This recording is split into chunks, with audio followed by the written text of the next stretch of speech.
Sweet!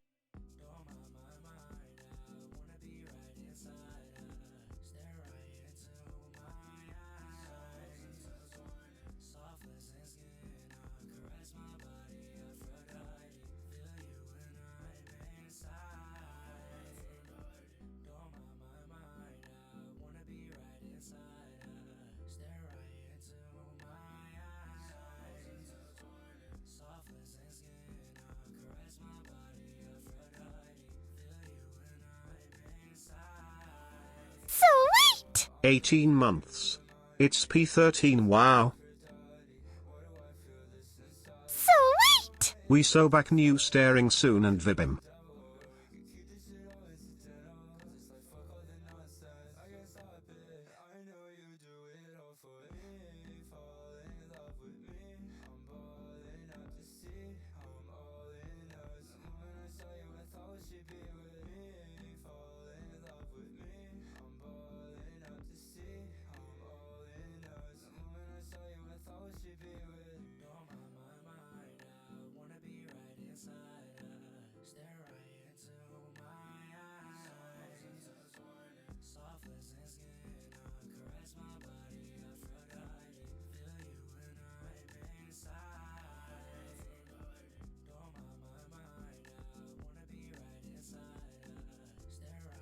Sweet! Hi Ria, how are you? I hope you're having a it's P13 Bly heart.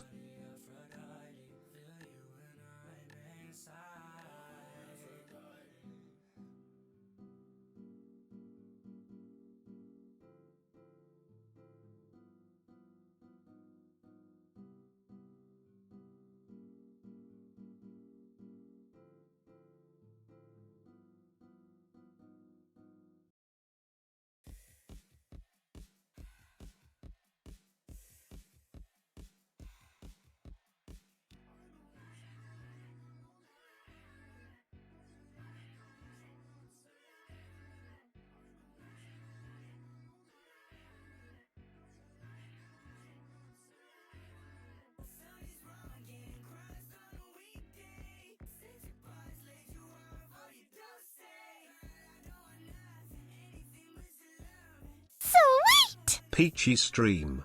Let's go.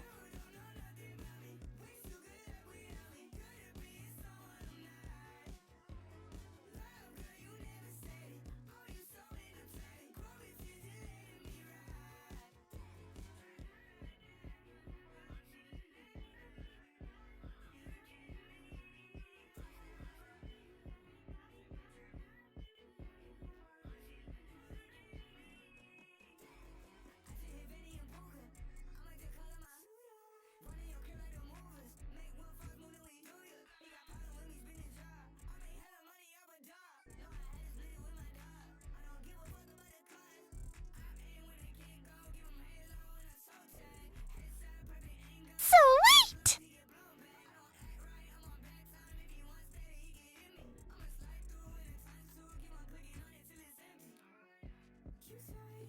Hello. Thank y'all for all the subs. Jens, CRJ, Dez, Crex, Nizkit, and Shadowhulk. Thank you all.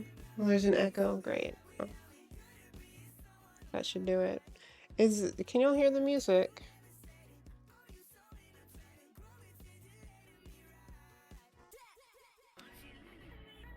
Yeah, it's a little better.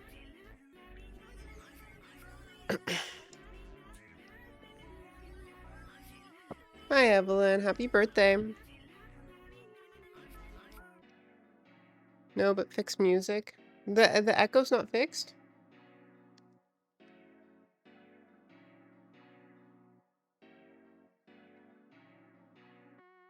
Echo is fixed. Okay. I set up like a multi-streaming thing, and it changed a bunch of my settings in my OBS, and I haven't gotten around to unfixing it. Look at you. Daxon's here, chat. He's looking like a dapper little guy. Yo, he's putting on deodorant for y'all.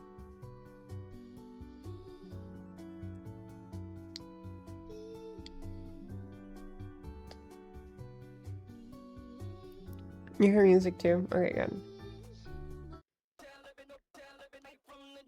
Bum bum bum bum.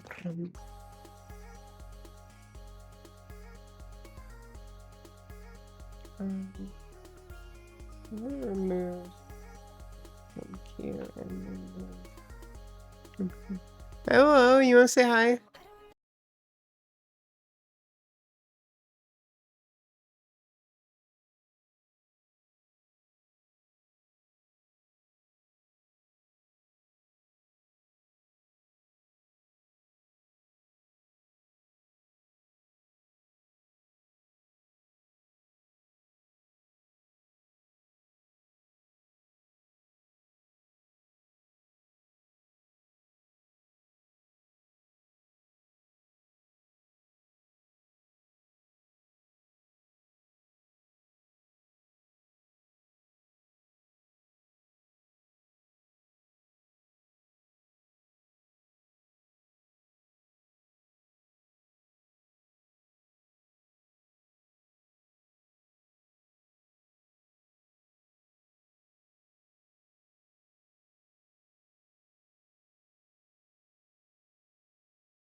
Bye, chat. Your hair smells good.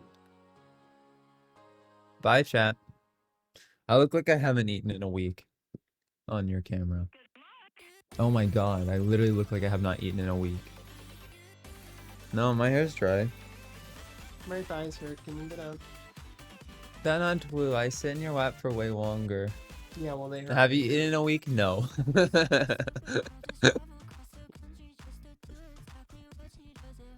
I've been playing WoW.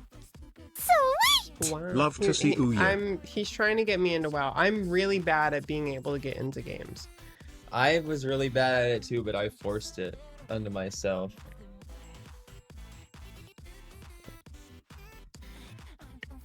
Why does my hair feel like it's falling out?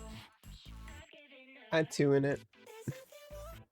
I'm literally getting terminally ill. Also, Dingo, thank you for the sub. And Cracked and Toast, thank you for the smooches. And Og, thank you for the head pat and the bonk. Chat, I will be streaming, not at the weekend, because we're doing family gatherings that I was not. I'm streaming tomorrow. I don't, she is trying to stream around the family events, but I don't look like that, so. I'm fucking exhausted, chat. And I don't know. Like, I'm mentally here, but I'm a little exhausted. And what? Bye. I've been so I joined a gym. Thank you for the head pats. What has Daxon been doing? Daxon's been playing a lot of World of Warcraft. A technical question, Peachy. How do subs show up for you? I just subbed for future 6 months.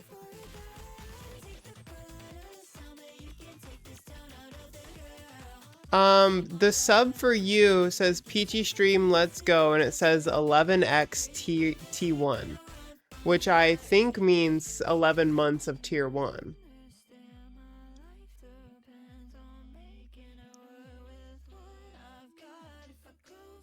A gym, Peachy. Oh well, I've been working out, chat, but I joined like an actual gym because I felt like I graduated from my little apartment gym that I've been using, and I wanted to have access to better, more efficient equipment and a pool. So I joined a gym that has it's a really, really nice gym. I don't think I should tell y'all what gym it is, but because there's only one. Well, there's technically two, but like the one that I go to would be pretty obvious if I said the name of it. But it's a really nice gym. That's all I'll say. It's like spa day type vibes, and I like it a lot. And they have a saltwater swim pool where I can do laps for cardio, which I've been really excited about. How much are the contracts? I don't want to talk about that, and I'm fucking broke, so I don't have to pay until next month though. So part of the reason I signed up was because I was able to negotiate an no initiation fee and 1 month free. So I started in May, I started the last day of April, and I have all of May free. So I don't have to have money until June. Being broke. The main reason I'm broke is not because of the gym, it's because of the car. So I guess I don't remember what I talked about the last time I was streaming, but basically I maxed out my Roth, which put me at like so I have a savings account where I like to keep at like a certain basically like an emergency fund, and if that savings account is filled up, then I can spend money on recreational stuff, right? That savings account is currently not filled up. I have dipped into that savings account with the car. Excuse me, what car? You didn't get a car. I did get a car. I spent about $5,000 in difference from trading in my old car to getting this new car. But then I also had to pay taxes on that car. So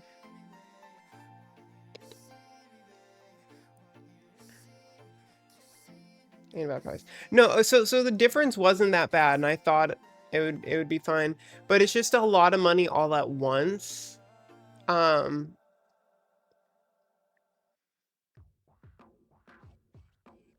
I've been really enjoying the car. So I don't regret buying the car.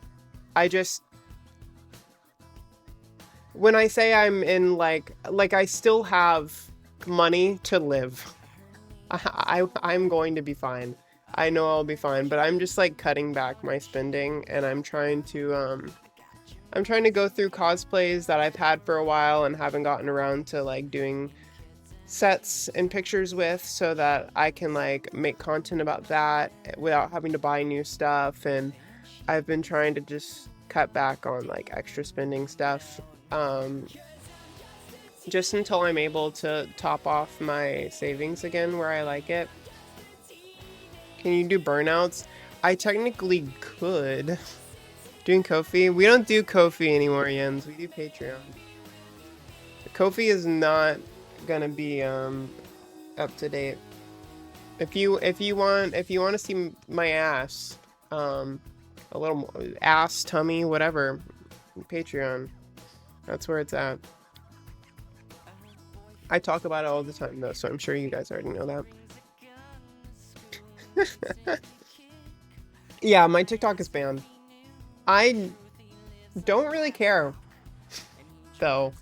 The only thing I'm a little bummed about was that I was still using TikTok to film content in, because the like audio saving system and the inbuilt like video editor within TikTok it's really good. And I wanted to just keep using that. That's really the only thing I'm kind of bummed about. Ever tell you why? Yes, they did. They said that the link that I had in my bio was not, that it went against its terms of service. It didn't say what about the link went against terms of service. It said the link that I had in my bio went against terms of service. Fucking bullshit. It was just a Beacons link that had all of my other social media on there. There's nothing wrong with that. Tons of people have that. Yes, I have my Patreon on there, which is like spicier, but there are TikTok people that have their OF and their thing. And if that's okay, then the Patreon's fucking okay. Someone probably just like bot reported or whatever, and I did an appeal for it, but the last time I did an appeal, like the very first time my TikTok got banned and I had to do an appeal, I didn't hear back from that appeal for like a month.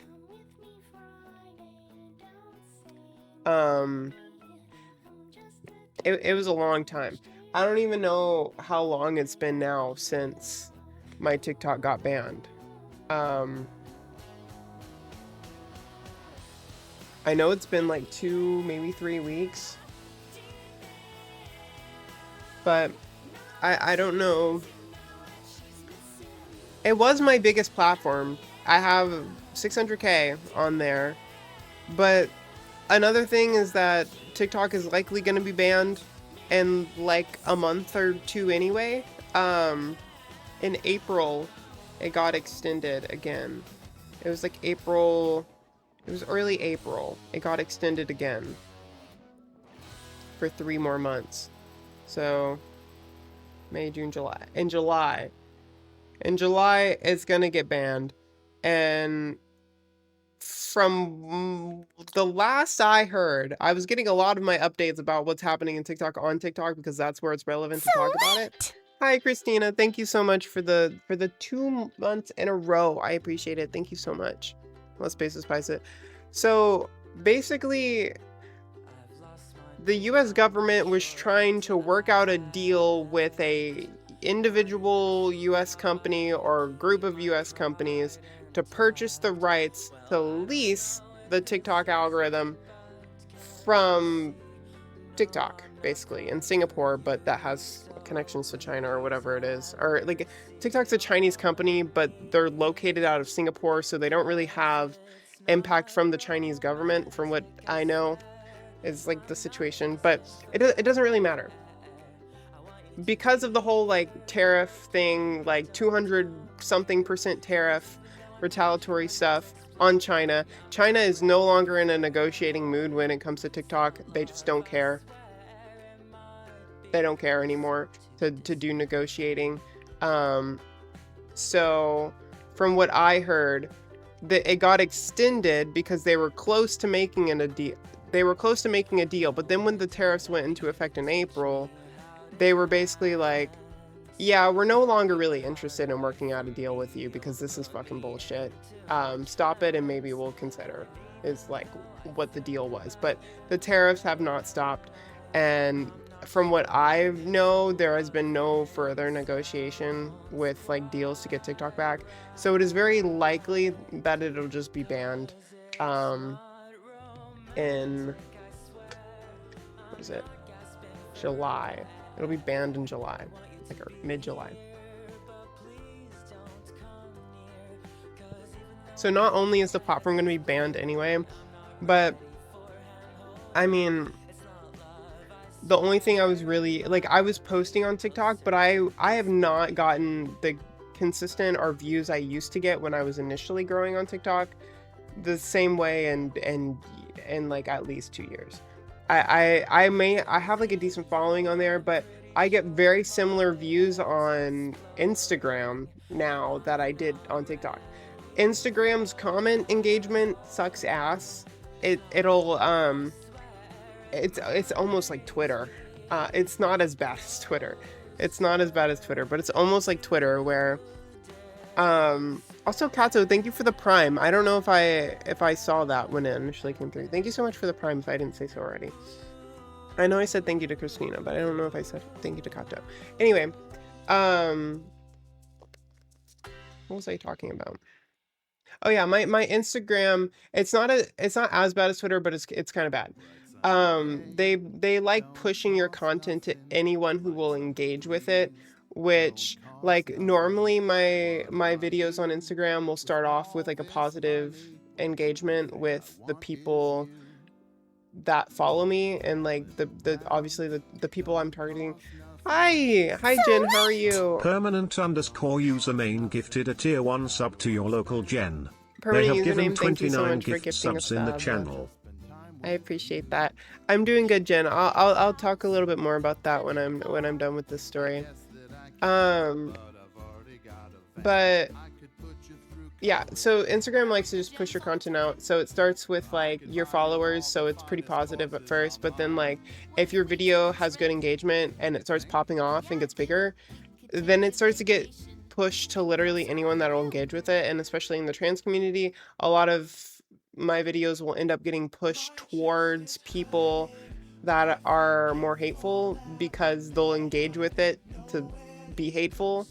So like they'll see trans topic and then they'll engage with it to hate on it, right? And then Instagram sees like, oh, these types of people are engaging with this video, we should send it to more of these types of people. Whereas TikTok kind of knows whether engagement is generally positive or negative, and it tries to balance that towards just positive, rather than giving as much attention as possible just for engagement, right?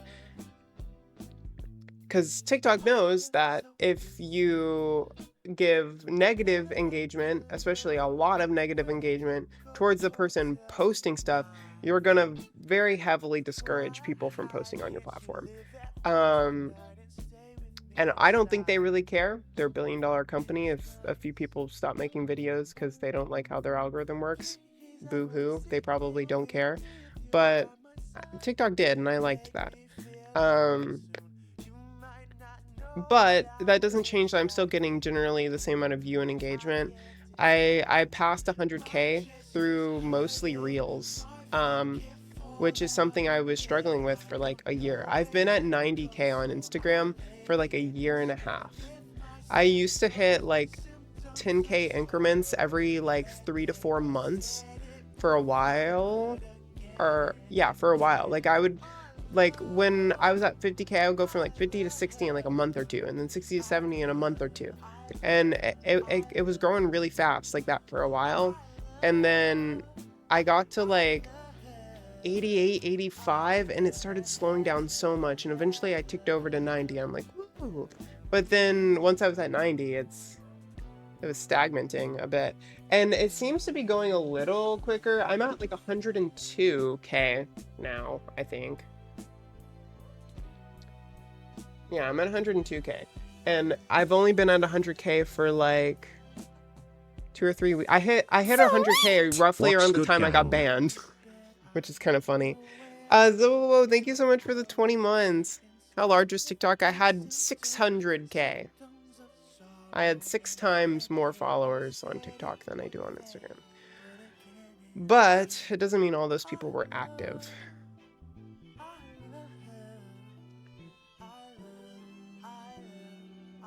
Halfway to a million. Yeah. 26 in a row. I don't know. I'm considering just making a new TikTok because a brand new TikTok account will probably give me fresh engagement to just filter towards something else anyway. 28 in a row amused. I mean, I don't think it would really hurt. I think it would be considered ban evasion. But like, if it's going away anyway, I don't really care.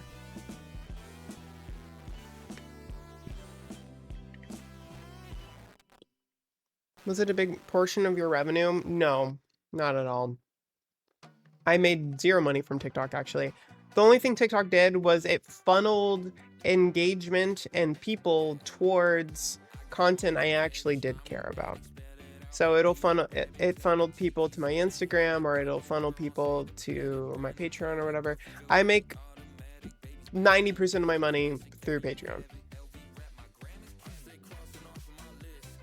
Which is why it was such a big deal when my Patreon got banned.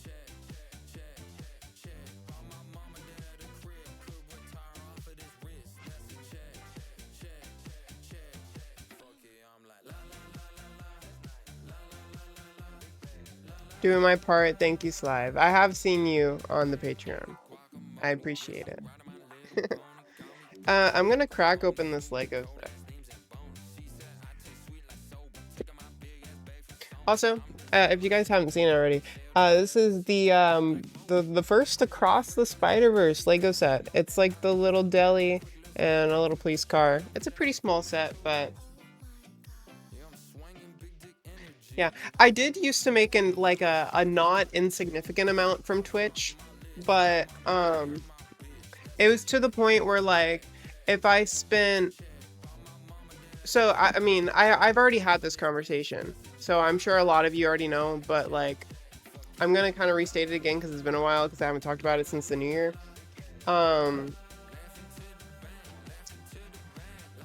So like, I guess being straight up, I would make roughly, depending on what I was doing that month, I would make anywhere from like $400 to like 800, maybe $1,000 if I did like a subathon or like a 24-hour stream or something per month from Twitch, which is like enough to cover part of my rent. Right? And it was getting to the point where like I was spending 3 to 4 days a week. I was spending a significant time 3 to 4 days a week being live, which like I enjoyed, but I was spending that time being live and not being able to work on things like my Patreon or anything else that like actually makes me money. So I wanted to be able to just focus my attention on doing that, and then I'll stream whenever I have fun things to do, and like I have things to chat about. Like if I was streaming as consistently, like I wouldn't have as much to talk about with y'all, right? too low of a return, basically. Like, obviously I love streaming. I love getting the chat with y'all. But I figured I would take it to be like, if I stream less often, then I feel like you guys and me will both have more things to talk about, and it'll be at the point where, here, I'm gonna switch to the desk here real quick. What's good, gang? Sweet! It'll get to the 26 point. in a row. Sweet! 28 in Oh, a it's row gonna go amused. through all the alerts again. Huh? There we go. It'll get to the point where, like, both me and y'all will both have new things to chat about whenever I do go live, and I can, like, plan out better streams and, like, be in a good mood instead of just streaming because, like, it's a stream day and I have to stream, right? That was my general idea towards why I changed what I did with streaming. Oh, cool. They have two little different booklets. They have this in the car. So let's make the car first.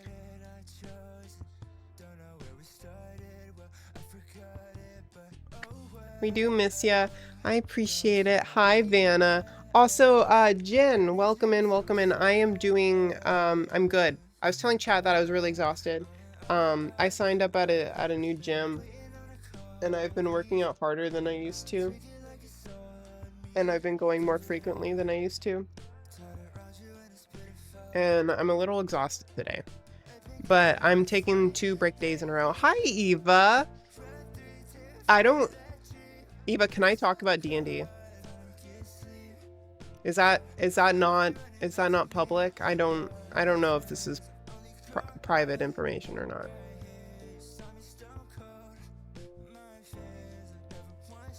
I don't see why not. Okay. So I don't yet know if it's going to be streamed. But me, Cherry, Maddie, Eva, and maybe another person, question mark? I forget who all is in the server. And Lariat. That's who I was forgetting. We are all, so Eva's going to DM for us to do D&D. It's going to be online based. And I'm not sure if it's going to be streamed or has one of the stars fell off your forehead. No, it didn't. I only had 2. I have 2 pimples right here, which is why I have the stars. Flipped screen. Is it flipped? Oh, it is flipped. That's kind of funny.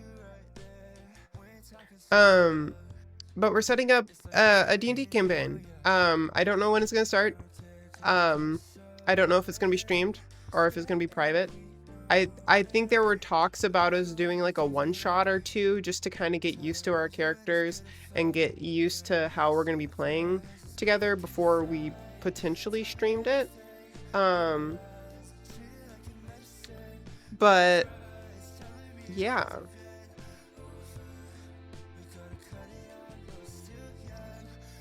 I'm excited about that. Christina, thank you so much for the 2 subs. Is there no message with that? No? Christina, thank you so much for gifting the 2 subs. That's very, very sweet of you.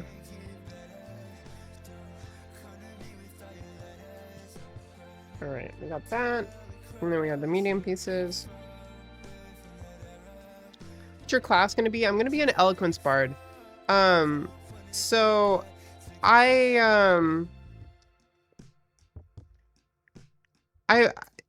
for those that remember my D&D rants from when I was playing with my high school friends,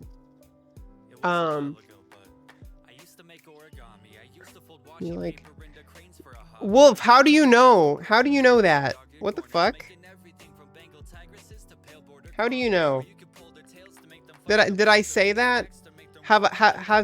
Did I physically say this information? Or did I leak something somehow? What the? I'm confused.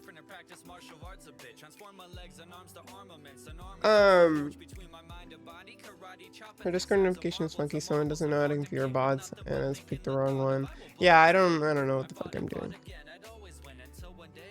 It's obvious when you talked about it.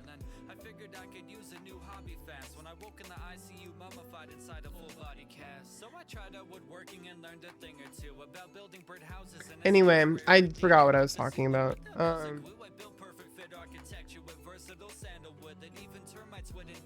What was I talking about? D&D. Fuck. Okay, sorry. Yeah, so for those that remember what I used to talk about with the D&D campaign that I played with my friends from high school,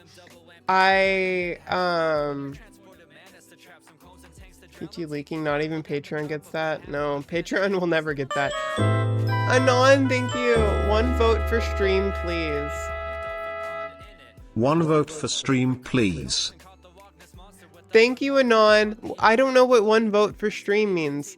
Oh, to stream the D&D campaign? I will personally be streaming it if we're going to be streaming it as a group, but if we're not streaming it as a group, I'm not going to stream it. But Nitsky Tate gifted a tier 1 sub to Tools Light. They have given 20 gift subs in the channel. Niska, thank you for gifting a sub to Tools.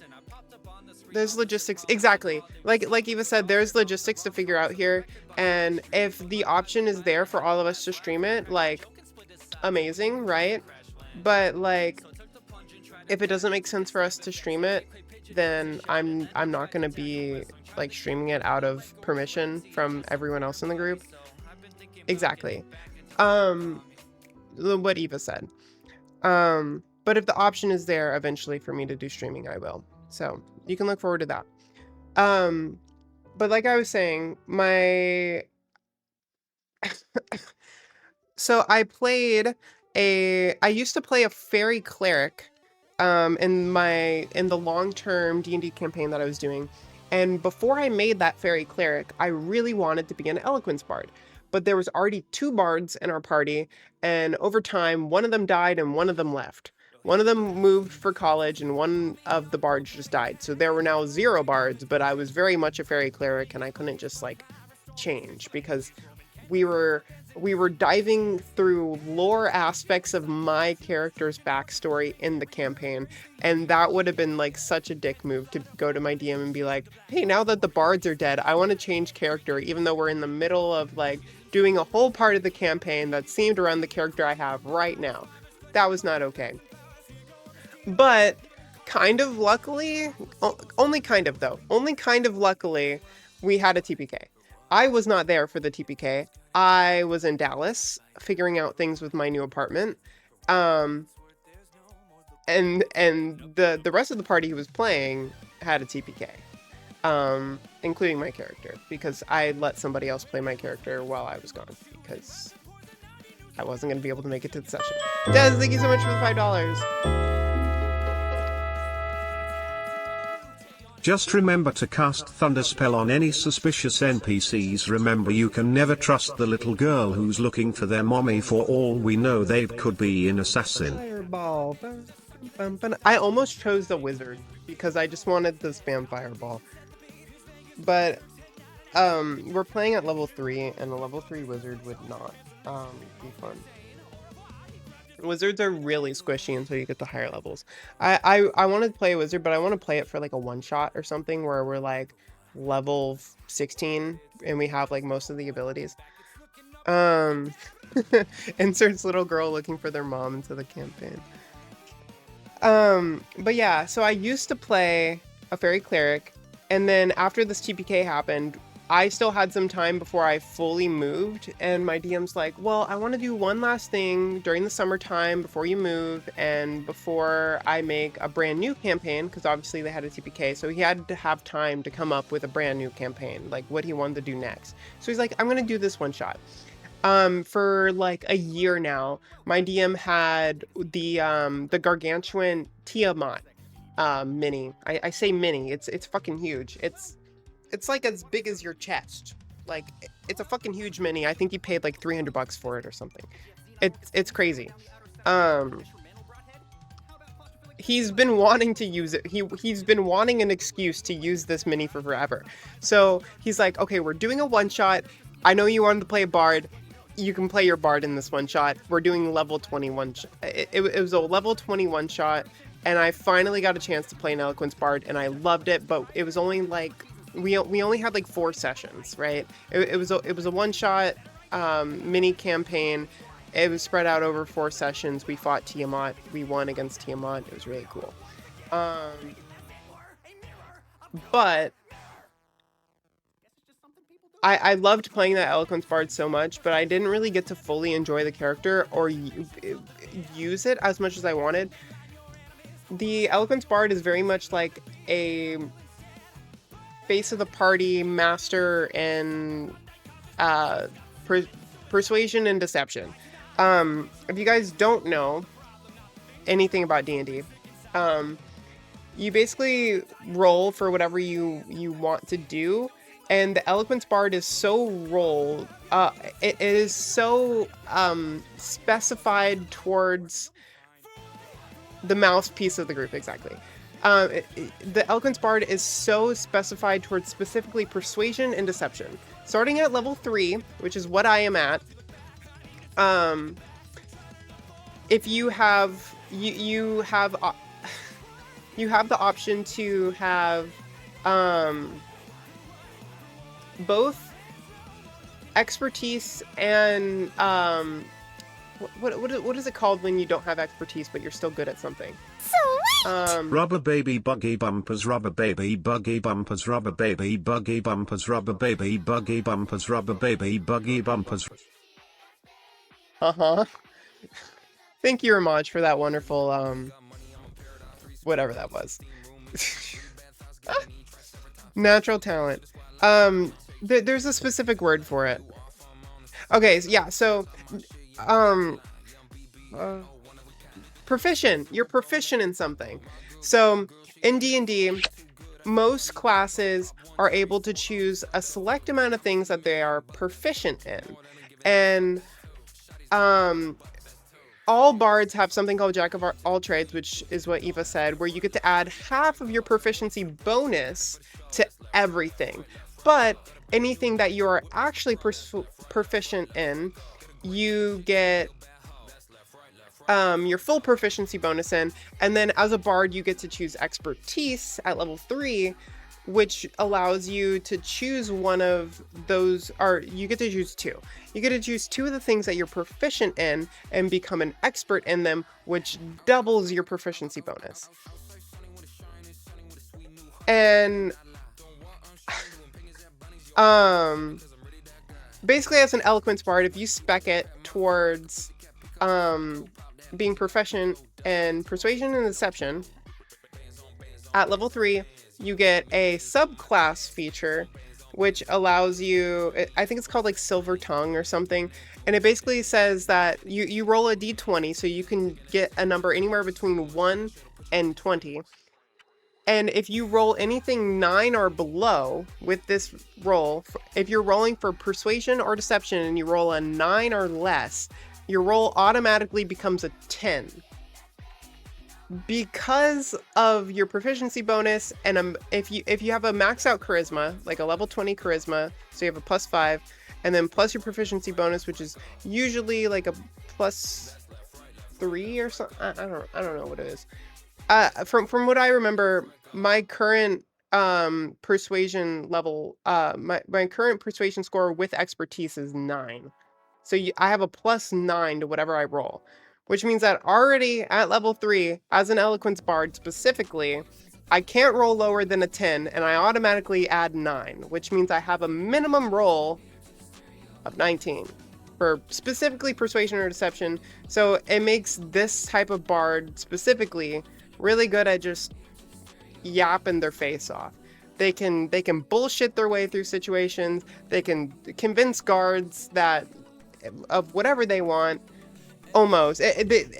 Their convincing ability lies very heavily on how much the DM is like willing to let you bullshit a situation, because like even if there are some situations that even rolling high doesn't justify you being able to do it, There are some DMs that'll be like, I want to fuck the dragon or something, and you can roll a nat 20, and like you could try to do it. You can try to do it really well, but that doesn't mean it's gonna happen.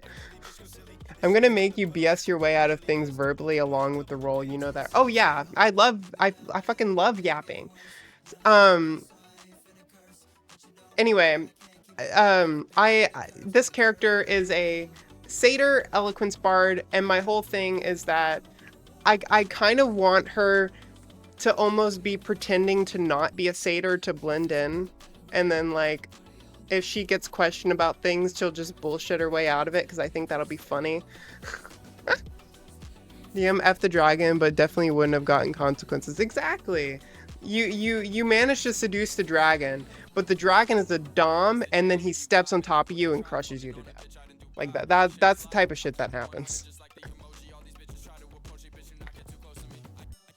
But my whole idea is that like she's like a traveling con artist, and to like be more persuasive, she like hides the fact that she's a satyr, because satyrs are fae, and like fae are very much looked at as like tricksters. So they're I feel like lore wise, like if I saw like a satyr in real life, like if D&D was the real word, and I saw like a satyr or a different type of fae that's known to be like a trickster, I would be kind of suspicious going into the situation.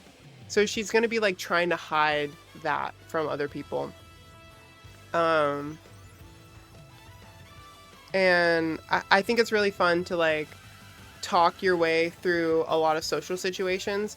And like I was saying, the one shot I did was very much like fighting based. So there weren't too many situations where like talking was the way through things. It was very much like meant to be able to fight. And like as a bard, you have a lot of versatility. So even though that was my specialty, it doesn't mean that it was the only thing I could do. Like I did have like fighting spells that I could cast too. But like my primary specialty as an eloquence bard is being able to talk and be a face of a party. And I'm very excited to finally be in a campaign where I'll be able to like actually use the eloquence bard how I fully wanted to, because I already really enjoyed it. Take 20 points of piercing damage and 8 points of fire damage. You doing these are restricted grounds? What do you say? These are restricted grounds? Well, the thing is, bards have a lot of like disguising abilities and stuff too, so it's like you wouldn't even get yourself into that situation. It would be like a disguise self to look like a specific guard or whatever you need to look like, and then you go in with that persona and you bullshit your way into like thinking, like being like, I don't know, say you're trying to break into a prison to get a buddy out, right? It would be like you disguise yourself as a guard, and then you bring your other party mates being like, found these guys and they were making a hassle in town, so they're going to be locked up for the afternoon or whatever, right? And then they'd be like, who the fuck are you? And be like, I'm Brittany or whatever a common name would be or whatever. And then you're and you have to like make up stories along the way of like why exactly they should know you, and then eventually if you do well enough on your rolls, they'll be like, oh yeah, I think I saw you at the Christmas party or whatever, and you eventually like lead your party straight through into wherever you need to go. And then once you're like deep behind enemy lines, you can be like, fuck it, we got our party member, let's break our way out, and then you just fight. Like that's the kind of fun stuff you can do. Or that I want to be able to do.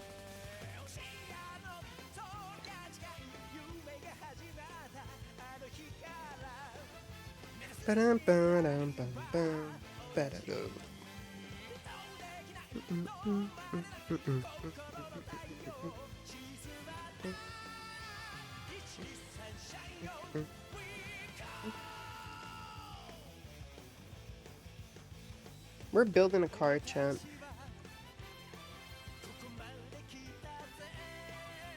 We've worked together for 5 years now, Steve. Your short-term memory loss is really getting to you. Steve, this is getting really bad. You should see a doctor.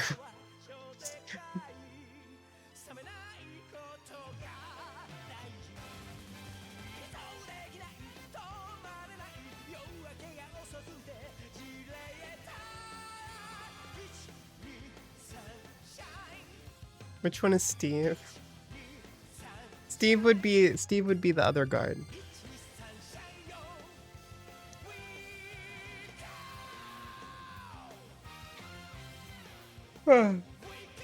We go.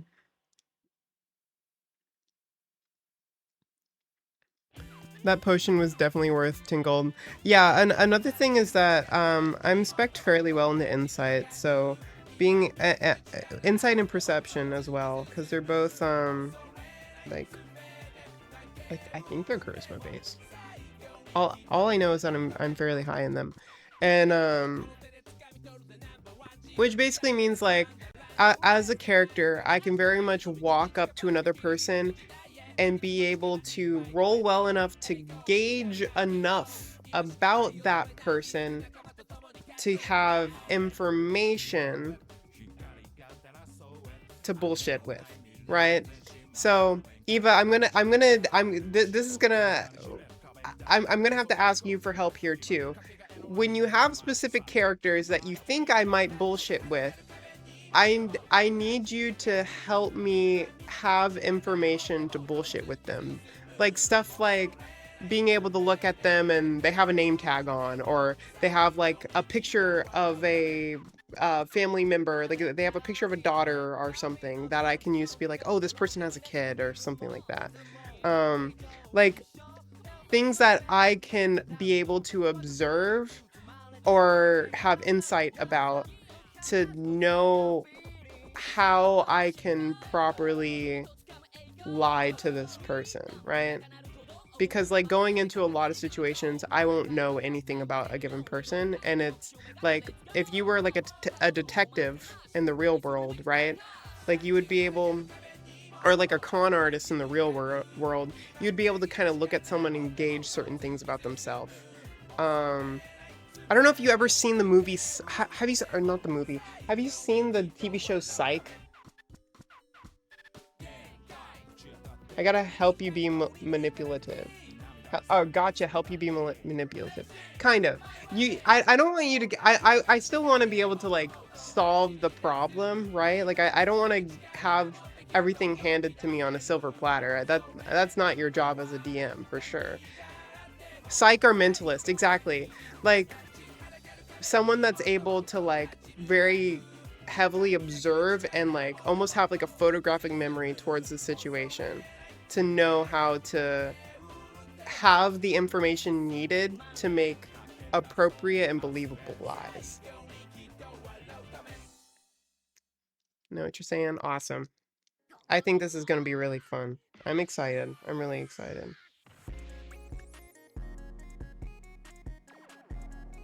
Like I said, I almost chose a wizard, but I was like, I never fully got to experience the eloquence part that I really wanted to. And there was no one so far that was the face of the party. I think Blossom chose a monk, and someone else said something about, I think like a ranger, or it was a character that had like slight healing, but it wasn't a full healer. I forget what chat that was in. Eva might know more of like who's choosing what so far, but there was no one that was like fully charisma based that could be like a face of the party. I'm like, I think this will be a good opportunity. Make sure she just seduces someone by accident. She could be pregnant with a kobold, I'm sure. You notice she has a drink in her hand, but it doesn't look alcoholic. She might be pregnant. So far we have a druid, a monk, a bard, potentially a cleric too, depending on Maddie. I think the druid was what I was told may have some healing abilities. But yeah, the druid is a very good utility and like slight spellcaster. Monk is a good fighter. Bard is a little bit of everything, mostly face of the party. Cleric would be a good fighter or a good healer, depending on how Maddie specs them. I think the only other thing we could really use in the party, to be like objectively balanced, like obviously Eva told us to just pick whatever we wanted and that they would help balance the campaign based off of what we were. So it doesn't really matter. Some range support. Well, I can do a lot of range spells, but I was gonna say something that was like more of a heavy hitter, because monks are good fighters, but they're not really tanks, you know? Something like a barbarian or a fighter or like a paladin, something that can take some hits and do some damage, I think is the only other thing we're kind of like generally missing. But like, I don't think it really matters. Like I said, Eva was gonna make things be relatively balanced for us, and I trust their DM abilities to be able to do that.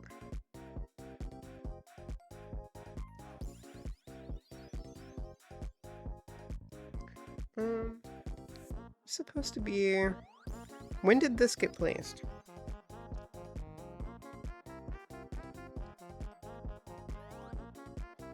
A good DM can adapt their party.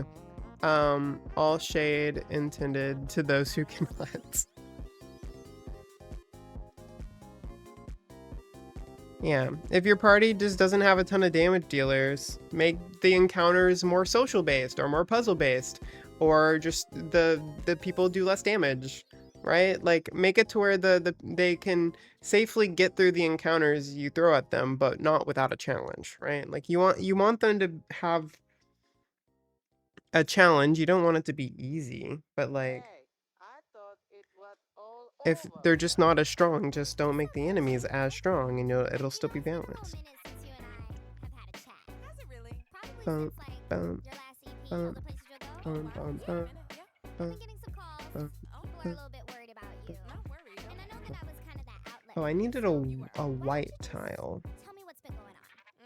I already have a few ideas. Awesome. I'm really excited, Eva. This is gonna be really fun.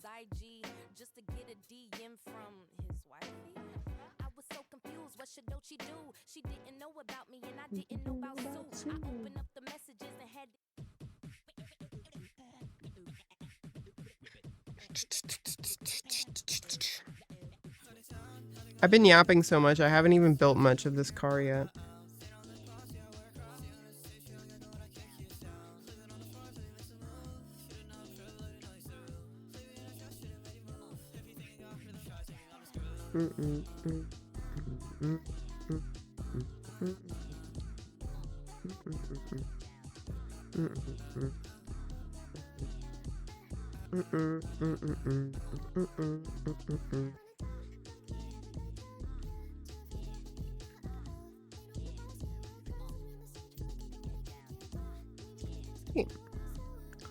We're speedrunning now.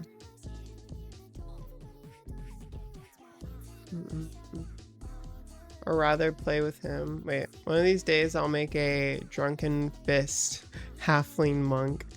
Monks can be pretty fucking cool. We had a in the campaign I played with my high school friends, we had a guy that was playing a tabaxi monk, and at the point we were at in our campaign, he had spec'd so high into speed, he could run like something like 600 something feet in like a singular turn. It was stupid, and he wasn't even like maxed out yet. It was like he was able to like his speed was already like so far, and then he could use like key points to have extra dashes, and then he already had like a dash plus like an extra bit of movement, and it's like he's a fucking zoomer. Holy shit. The thing is that usually like we played on like tabletop maps, so usually the maps were not even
but they get their spell slots back so much. All you have to do is say, hey guys, let's take a 20-minute rest. And take a short rest, and then you get like half your stuff back. And you can do that twice.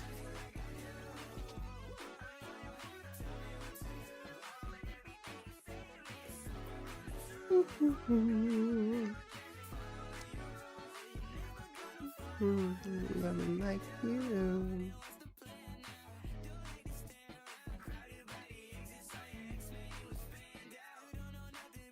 My bard has the slow spell that was fun against the Hydra we encountered.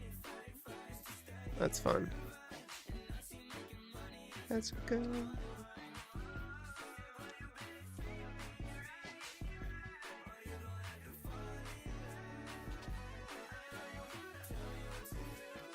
Right now, do 2 bricks with a 1x1 stud and a slope. Sweet! Stormcloud, thank you so much for the 12 months. It's been a year, Stormcloud. Thank you, thank you. I appreciate your support. Your support, your support, your support.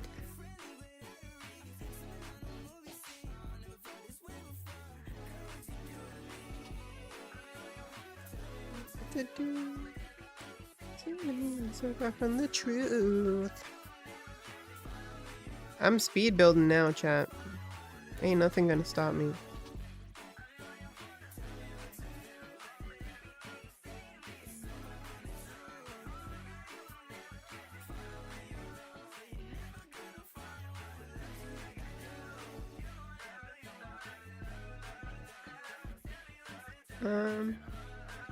Here it is.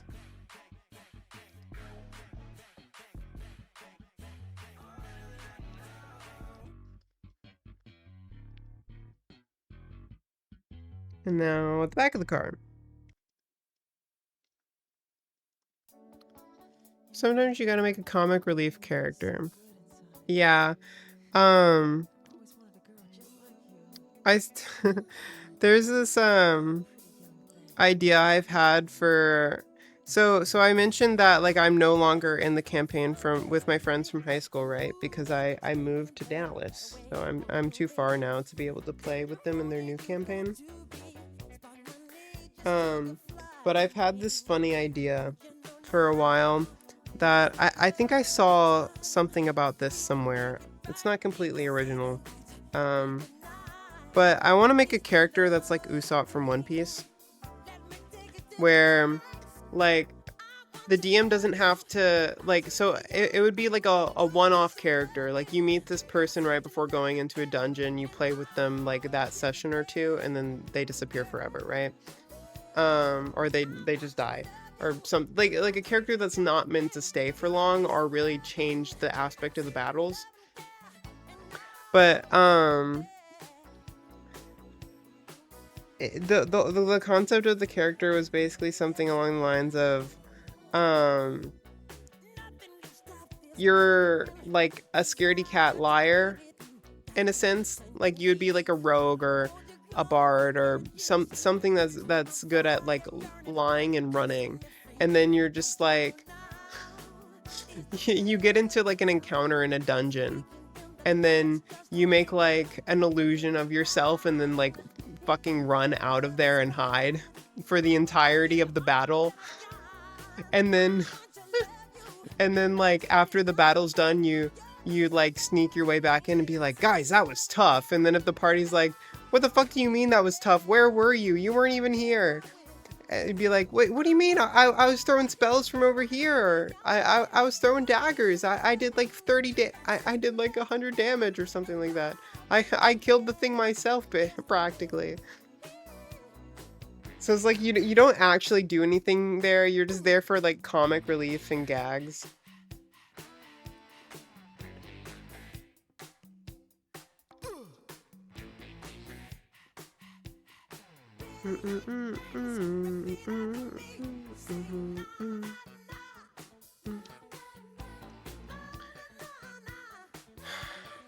Are you keeping Are you making a flux capacitor? No, I'm making a Pamise car, actually. You've been keeping count out of trouble. You like the Dallas area? I do like the Dallas area, and I try to make sure Cal stays out of trouble.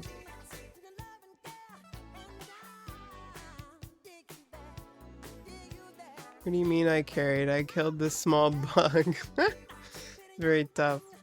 How many episodes deep are you with Daxon in One Piece now? We are just finishing up Water 7 in Minnie's lobby.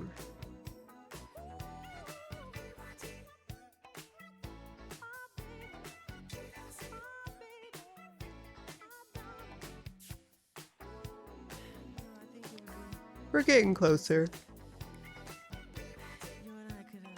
Oh.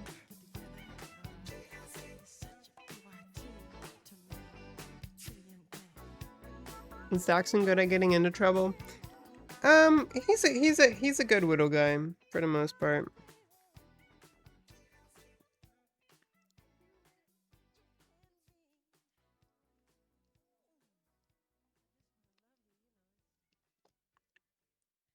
Boom, boom. Boom, boom, boom, boom.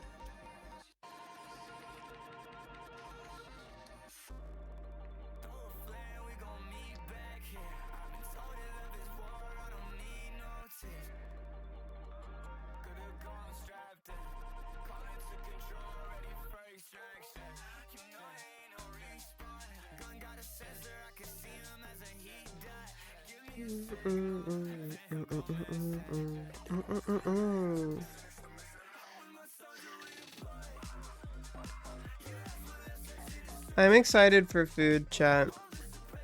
I think Daxon mentioned it before he left, but we're going to his grandma's for food tonight. She's making like a big feast.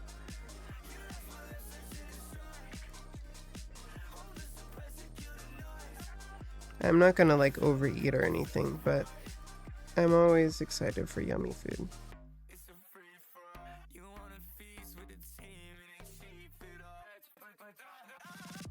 This would be the grandmother we've seen on his stream at least once. Yeah, I think she's been on. He only has one grandma that is like local.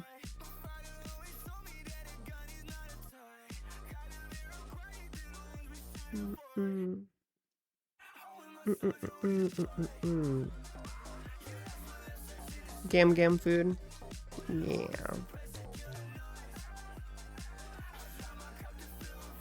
What? Oh, this is on backwards.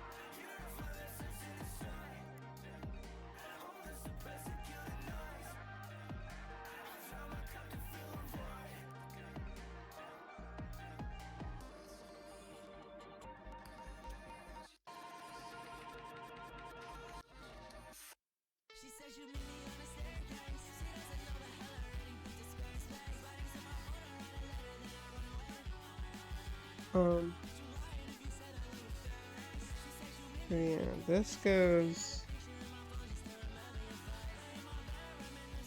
here? No. So these are facing up like this. And then this goes like that. And then this clicks on here. Okay, cool. Had to flip a piece around and then forgot how to put it back together. His mother's mother. Yep. Hamburger steak. I don't know for sure what she's making tonight, but she always has multiple options. She always makes more than one thing.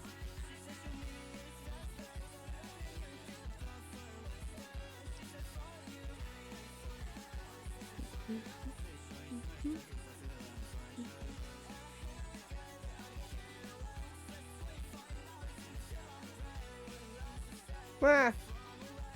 Alright, got that piece. And then I make this one more time. It's like this, and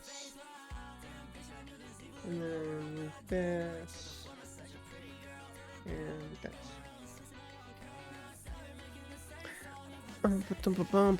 Also, we didn't have a ton of time. I didn't have a ton of time to stream today, which is why I'm doing just kind of like chatting and stuff.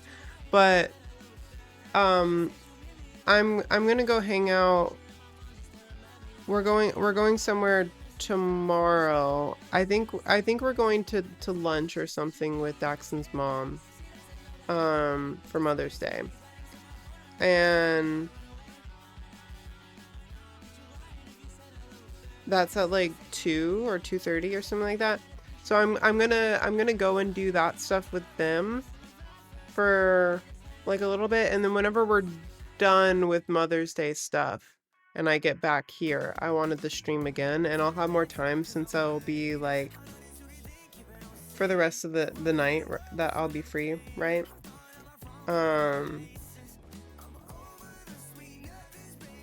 So I wanna do something more tomorrow. I don't know for sure what I'm going to do, but I wanna stream tomorrow. Cause come Monday and Tuesday I'm gonna be busy with gym stuff.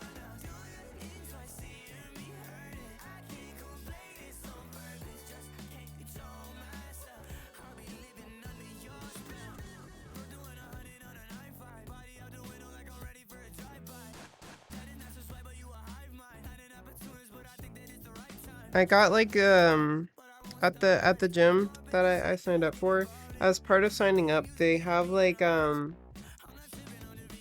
it's like a fitness and health examination, and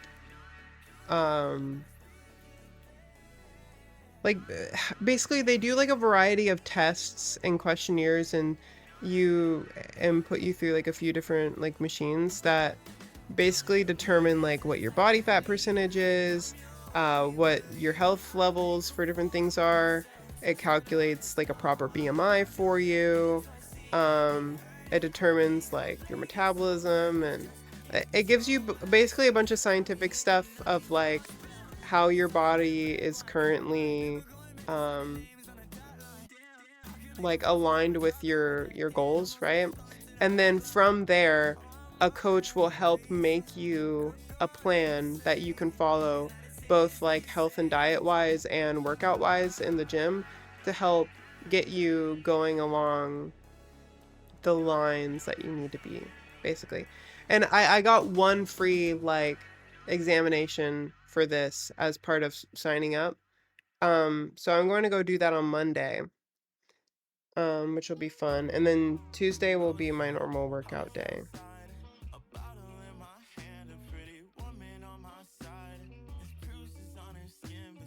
How long's your contract, and do you get a personal trainer? I don't get a personal trainer. They have personal trainers that you can pay for there, and I do get a free personal training session, but I don't think I really need a personal trainer. I'm good about doing what I need to do. Personal trainers are good for like pushing you further than like what you would normally, I guess, like attempt to do yourself. Like they might push you to do 1 or 2 more reps or sets when you were just gonna kind of do what you normally do or whatever, right? Like they help push you a little further. But I think as long as I know like goals of like where I'm trying to work towards, I'm fairly good about being consistent with that, and I don't think I need to spend the money on that. Did you fail the test, Peachybunnn? I do it on Monday. I haven't done it yet, and I don't think you can really fail. It's just meant to give you a an idea of like where you're at in relation to your goals, basically. It helps you determine where you're currently at in achieving your goals. And they help you make like things and strategies to reach those goals.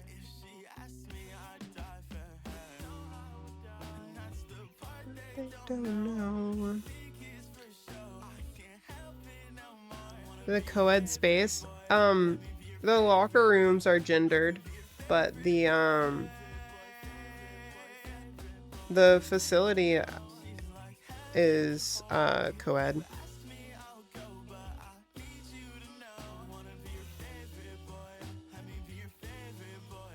They would need a lot of space to have everything twice, like per sex.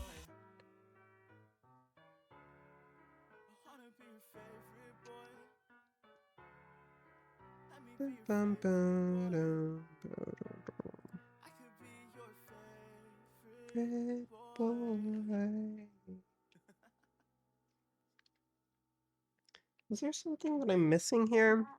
I think I was supposed to put tiles on these two. Good to know some gyms have special spaces for women. Yeah, I've been to a gym before where they have like specific like yoga rooms or something for women. It's usually not the main facility though. Or like they'll have like a lifting area for women specifically. So like if you're doing squats or whatever and you don't want to worry about being ogled or whatever. What about classes? Oh, that's a big thing. One of their big selling points for this place is that all the classes are included. So they do like cycling classes, they do running classes, they do yoga classes, Pilates classes. They do all kinds of different classes, and they're all included in the membership. You have an app that like tells you if there's space available in like a given class, and you can sign up for the class. Like at the beginning of there's a schedule, and then at the beginning of every single day, you can sign up for whatever classes you want to attend. Or if you're like at the gym and you want to see like, oh, there's a running class coming up in 30 minutes. I might go to do that or something like that, right? And you can just sign up for it and participate, and it's all included. Should do a weight class. I don't think they have a weight class. I've been considering doing like a yoga or a Pilates class because it's all included.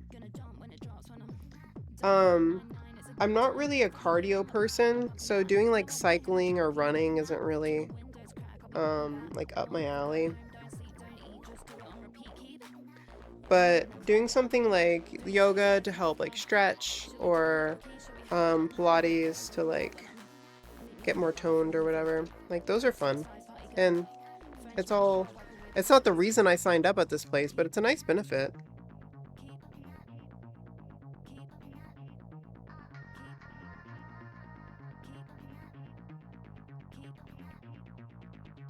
Yeah, I'll have to look more into what exactly they have. But they have a like one of the biggest selling points for a lot of other people is the fact that like a lot of people will spend like $25 2 times a week to go to like a Pilates or a yoga or like a dance class like 2 times a week, right?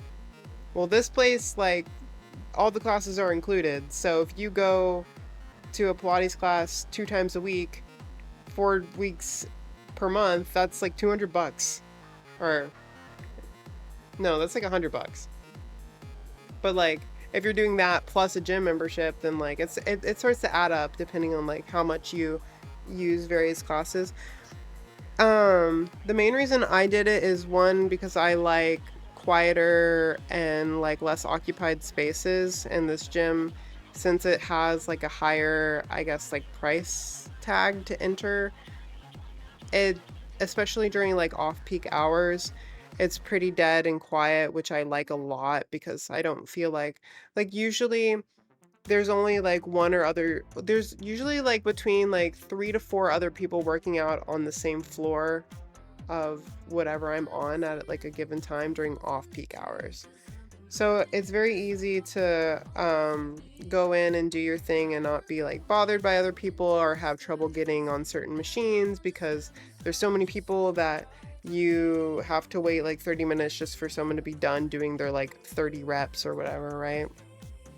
Like you don't have to wait a long time.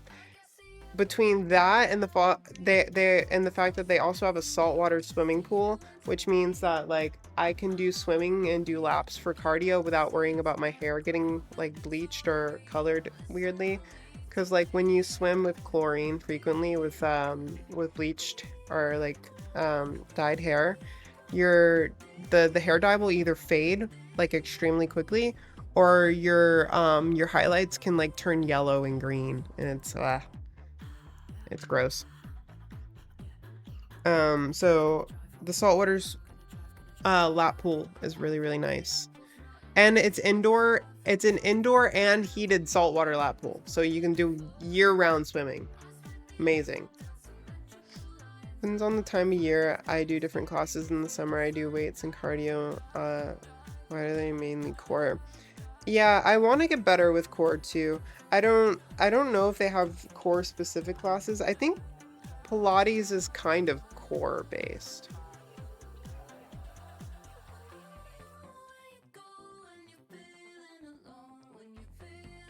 Kind of crazy.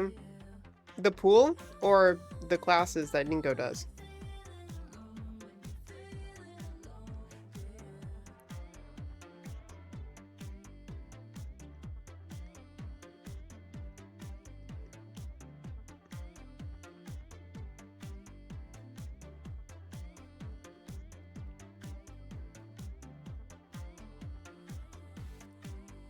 The pool, oh yeah. That was the main selling point for me. The fact that they had a year-round saltwater swim pool. It is the only year-round indoor heated saltwater lap pool at any gym in the Dallas area. There is no other place that has that. This is the only place. And it was one of the biggest selling points. There's a few other places that definitely have pools, but the gyms are a lot more crowded and they're all chlorine pools. And the showers that they have at the other places for like after you're done swimming are absolute shit.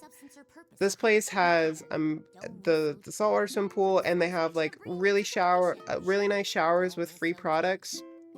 So like I don't have to bring shampoo and conditioner because they have nice shampoo and conditioner in the showers. It's like a hotel shower, infinite hot water. After I'm done doing my laps, I save my laps for the end of the day, so I'll do my like full workout.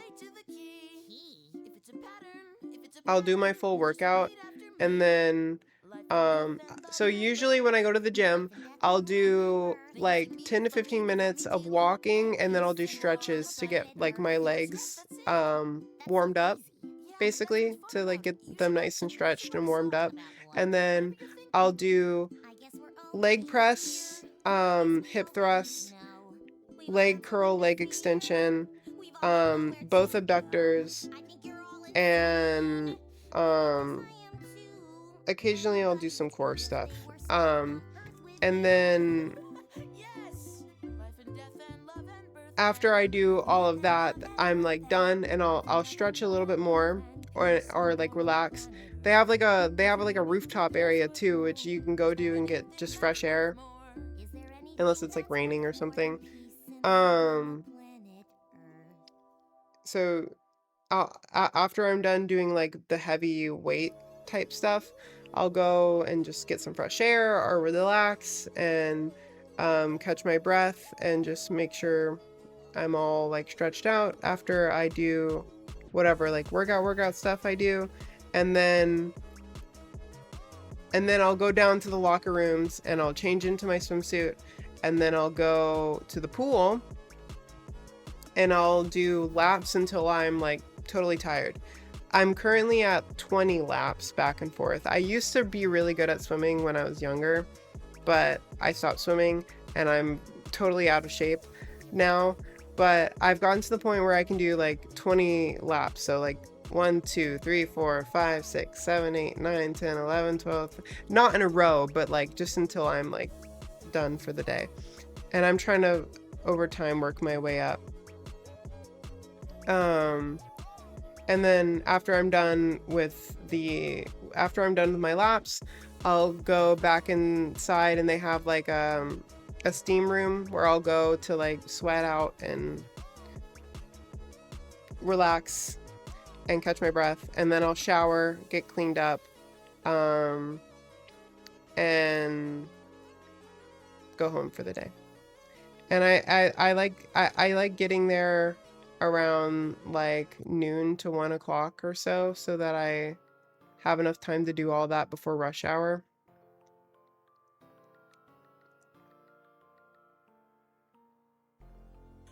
Free shit at gyms is rare. Well, it's not totally free. You're paying for it with your membership. I'm sure a lot of people don't fully take advantage of everything that they have there, and that's how they make money, right? Like some people do not use or go frequently enough to really use or get their money's worth of the amenities. But hell, if I'm paying for it, I'm gonna use that shit. I'm gonna save water at my apartment. I'm gonna save on my electricity bill for not having to heat the water with taking all my showers. I'm gonna save money on shampoo and conditioner by showering at the gym when I can. I'm gonna get my money's worth, chat. I'm gonna get my money's worth.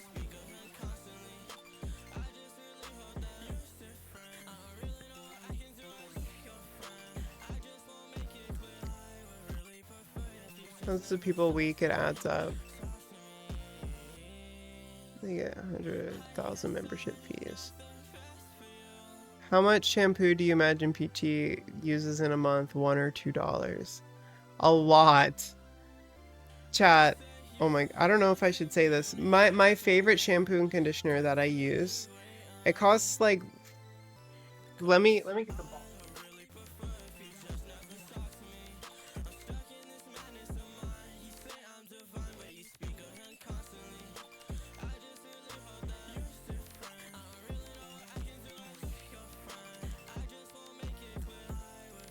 Okay, you guys aren't allowed to look at the brand because then you'll know exactly how much it costs. But I use these bottles. They're huge. They're bigger than my head. And I get these every time I run out because it's the biggest version they have and it's the cheapest like per ounce, right? How many fluid ounces? 38. 33, wait. 33.8 fluid ounce is 33.8 fluid ounces per bottle. Big bottles.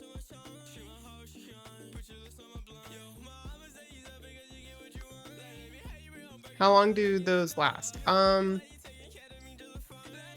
and a half to 2 months.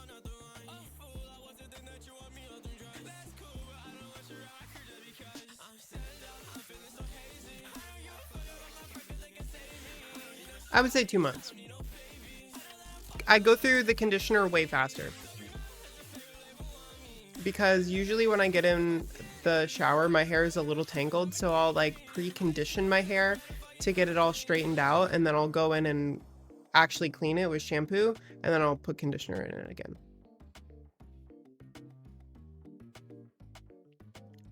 Each of these bottles cost $40, roughly, plus tax. So it's like $80 every time I need a new combo of both.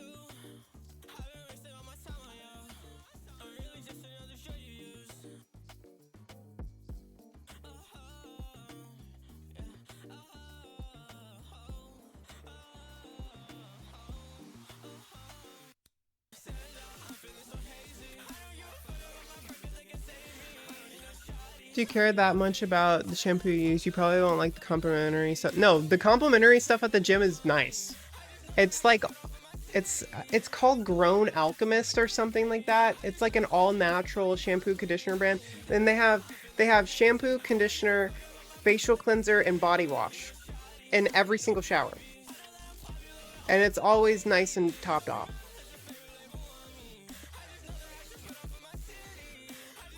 And it's like all natural shit. It's not totally like the reason I like that stuff is because it's nice and really like nourishing, and like it's probably really fucking synthetic, but like the stuff they have at the gym is not bad. I'm not gonna complain for it being free. If I really cared enough, I could buy little travel bottles and bring it with me to the gym and have my own stuff from home when I shower.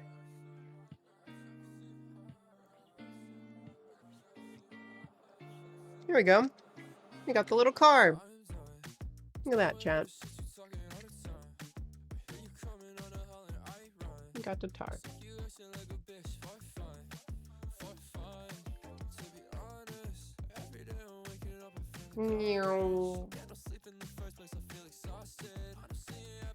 Private shower stalls? Oh yeah. Every single shower has like a door on it, and it's all frosted glass, so you can't see through it.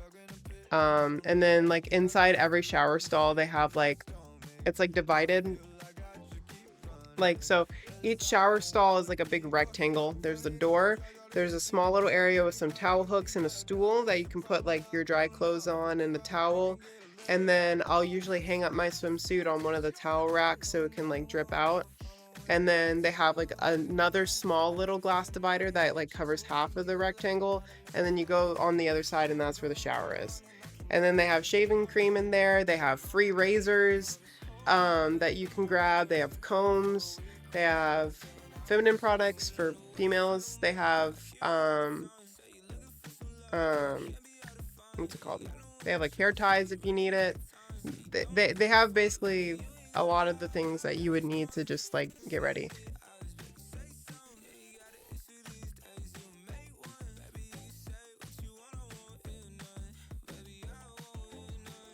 Get in the car. Yeah, it's very much advertised as a luxury gym.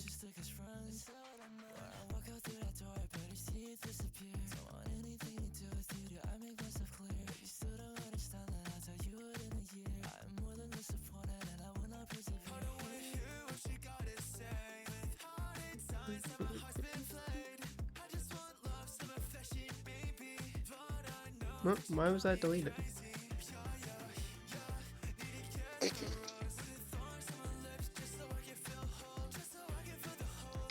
Okay. Huh?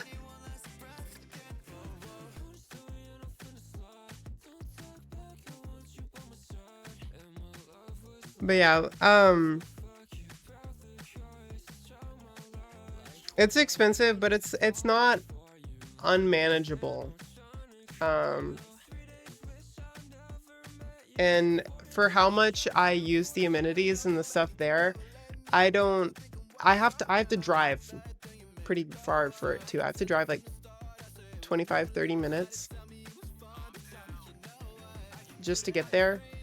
But I go out of my way for this place because of the amenities it has and how much I use all this stuff.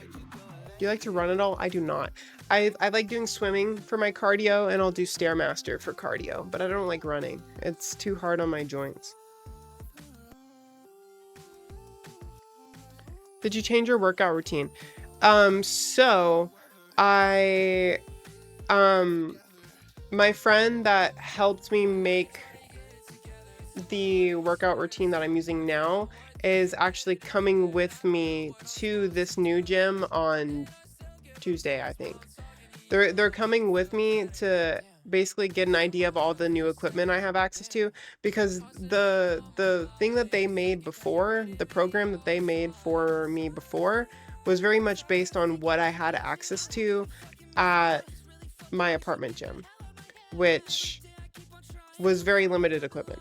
I had basically like a Smith machine, a combo curl and extension machine, and a combo abductor machine. That was basically all I had, right? So I had to make do with what I had there.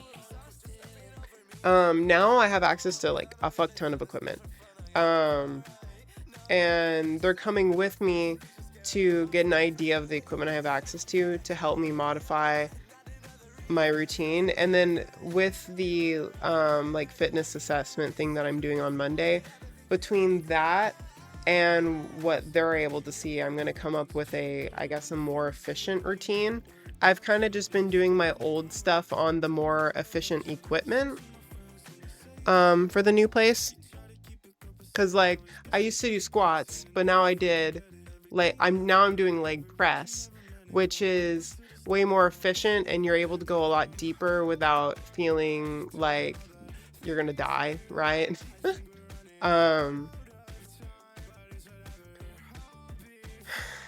You don't have a flex redeem.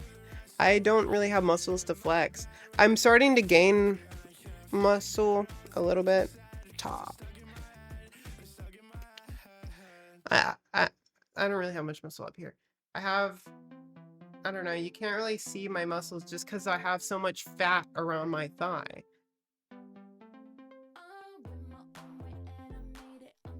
Yeah, you can't really see it.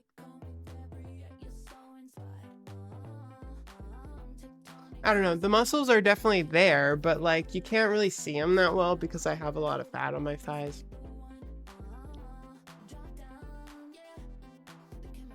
What's your max squat?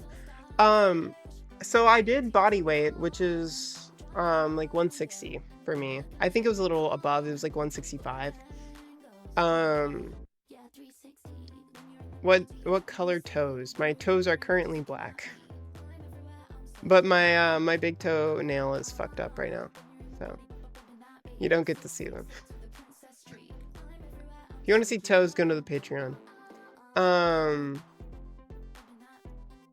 You have to be super low body fat to show them like Jay. Yeah. Jay doesn't have as much fat on his body as I do. I have a lot more chub, so it hides the muscle. But I have noticed getting stronger. I'm definitely stronger than I used to be.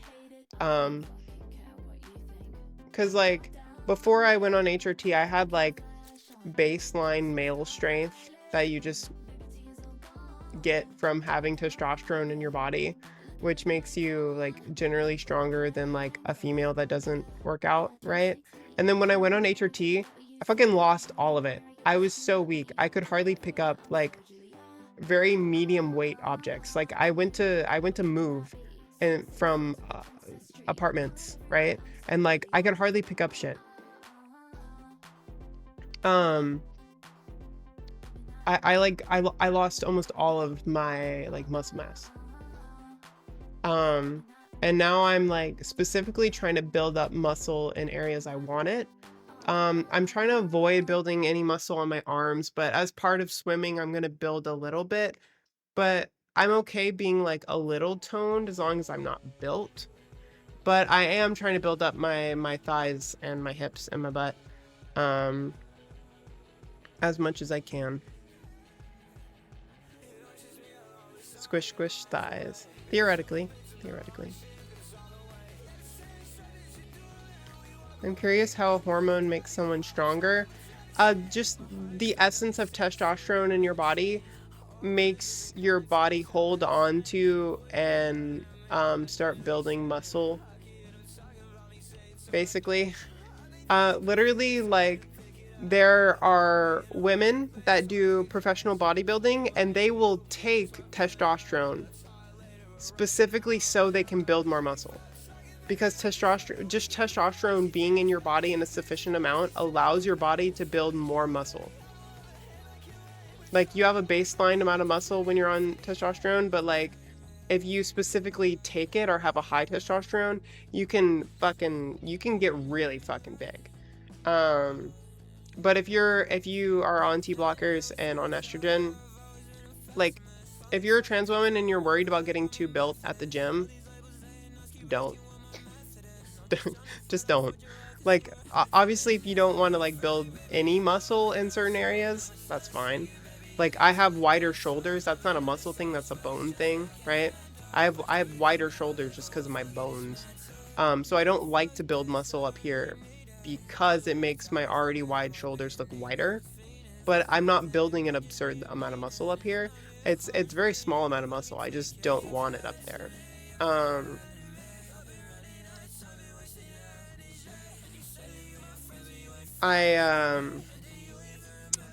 But if you're worried about like getting too built being on HRT, don't worry about it. And that's also why the whole like sport thing is kind of dumb. I think there are some fair points when it comes to like sports that are based off of like if a bone structure of some sort would have a better advantage. Like, I don't know, maybe in basketball someone was abnormally tall as a guy before they transitioned and like 28 months, let's really, go. really tall, like that could give an advantage, you could say, right? But there are also really, really tall females too. And if you're playing in a professional female basketball league, there are gonna be a lot of really tall girls. Like that is just what's happening. And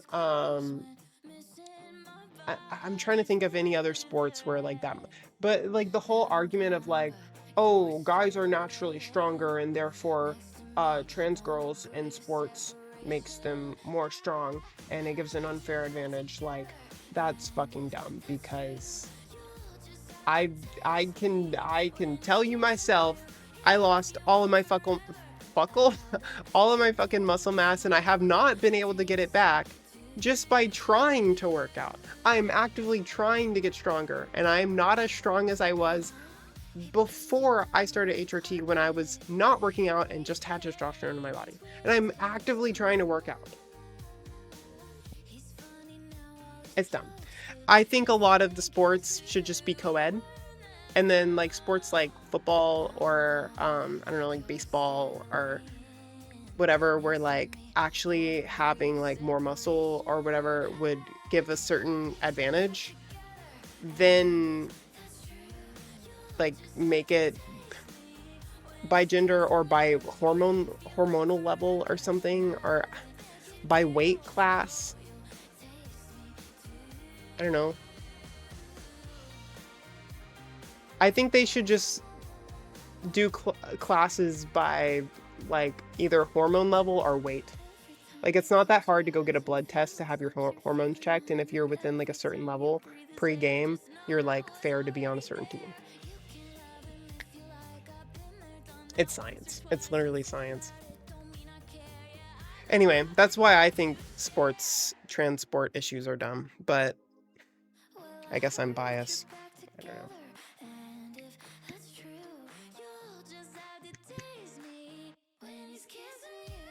I'm debating on if I want to start the second part of this set, because I'm not going to have time to finish it.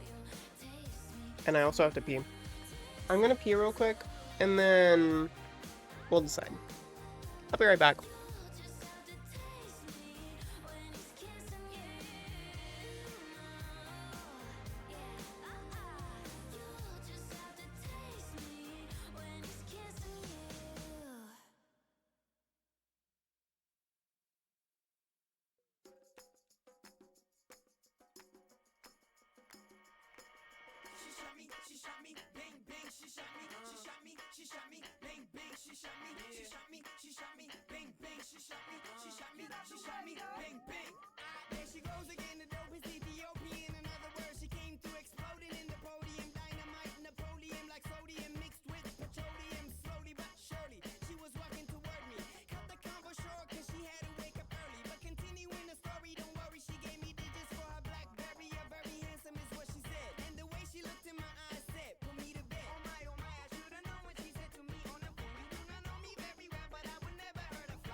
She's a scorpion, killing me softly, Lauren or Kevorkian. Couldn't tell if she's cuckoo or corky when asked her name, and she said, call me 10. Testing, testing, things just got more interesting. She's resting, a vesting, double-breasted hoster, a very western toaster. She ain't nothing kosher. She lets me closer, hotter than a pepper-crusted samosa. While I try to keep my composure.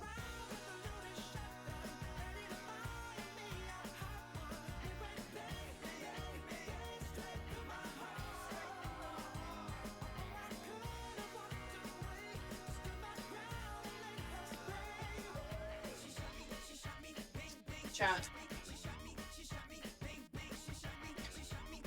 Is that a wiglet on her chair? What? This? This is a little fuzzy. A black fuzz from something.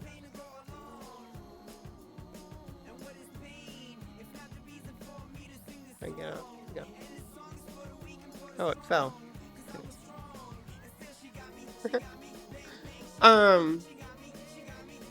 Rate your hand wash out of 10.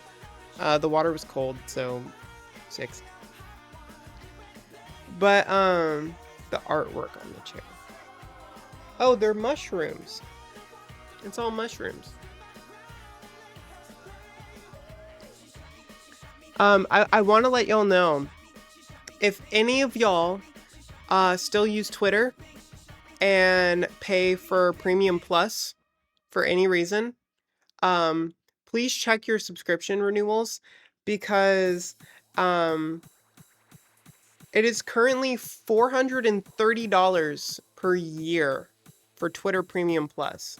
It's like 30 something dollars a month. It has gone up so much. I paid for a year subscription last year, and it was like $108 for a full year. And I was like, okay, that was great. I was saving some money by doing a full year thing. And I was like, I'm a creator. I use the boost. I like having the check mark. It makes sense for me, right? So I paid for Premium Plus. This year, I got an email that was like, we attempted to charge your card for Premium Plus year subscription $434 or something like that. And it didn't go through because I had used my business card when I paid for it last year, and that business card since had a fraud charge on it that I had to get a new card issued for. So that number was no longer valid. I have a new card that I have for business stuff, and I never re-linked it on Twitter. So they weren't able to charge me for it, but they have since been trying to repeatedly redo the payment because it hasn't gone through. And I've gotten like 3 more emails saying we're still unsuccessful in charging this card. Please update your payment information. And then Daxton was like, whoa, that's a lot of money, and kind of forgot about it. And he had done the same thing, and he got charged just now, today, $434 for a year of Twitter Premium Plus.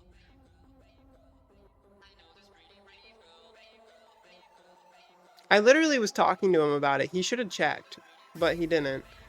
But it still sucks because that's like half a grand that you weren't expecting to have to pay and is now just gone from your balance.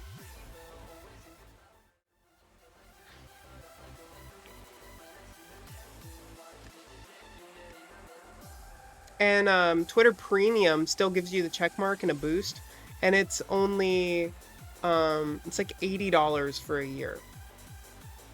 Think about that. Think about that, chat. For 20 something more dollars per month, or $300 more per year, you are getting a slightly bigger boost on like Twitter engagement, and that's basically it.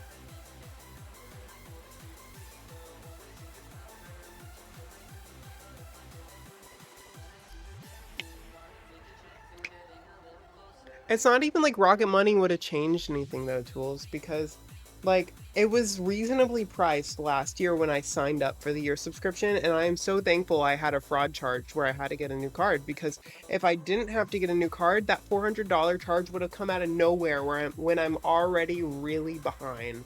I was talking earlier on stream, like I'm kind of behind financially right now, and I'm trying to get back up to my savings goals before I like have spending money again for like things I want and shit. And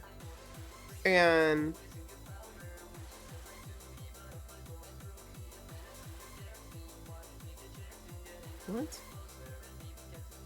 Are you done streaming? Oh. I'm still live, but I can stop when you get here.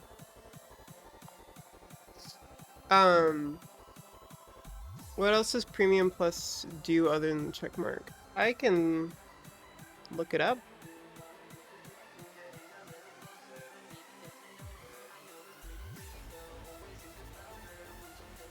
I think you get less ads. Ads is not worth $20 a month in a difference. Or $30 from not having it though. I pay for YouTube Premium for no ads, and that's only like $12 a month. And that gets me ad-free YouTube, and it like supports the creators I watch more, so like I'm totally chill with that. And I watch a lot of fucking YouTube, so like not having ads on YouTube is fucking huge.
How do you look at different plans?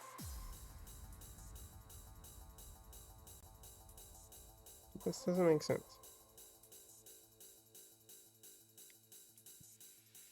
I'm just gonna look it up on here real quick.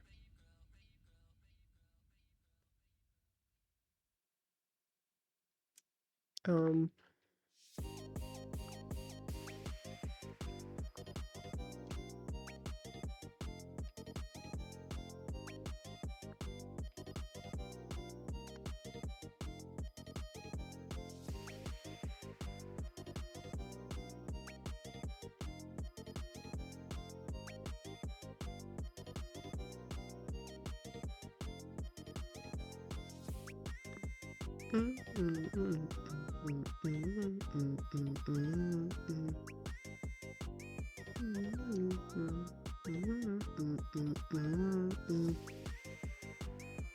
About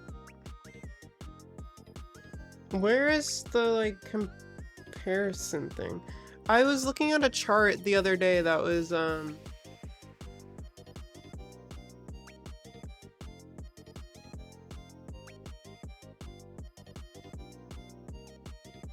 oh, here it is. So you can pay a basic thing that is you get a small reply boost, encrypted direct messaging. You can bookmark folders, highlight tabs, edit your posts, post longer videos and longer posts. And then with Twitter Premium, you have half the ads for you and your following, a larger reply boost, get paid to post, so you get into monetization stuff, I guess. You get a check mark, Grok early access, which is their like Twitter AI stuff. And then X Pro Analytics, so you get access to analytics and creator subscriptions. And then for Premium Plus, which is what I was on, it is a fully ad-free experience, larger reply boosts, and then you can write articles. So Premium makes the most sense because you still get the check mark, you still get a reply boost, you have a little bit of ads, but it doesn't fucking matter, and you still have the ability to even get paid from Twitter.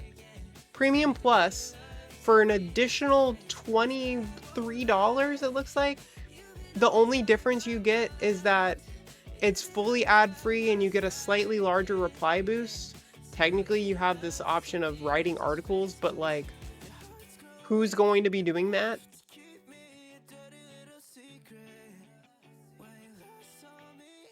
Literally a fucking scam.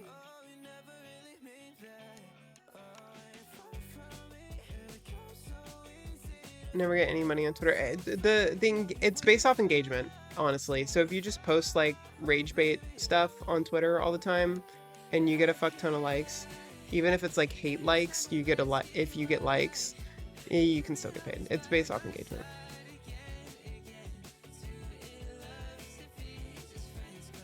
No, I don't. $450 for Twitter shitpost, Lamo. Yeah, it's crazy. Literally, I mean, it's whatever.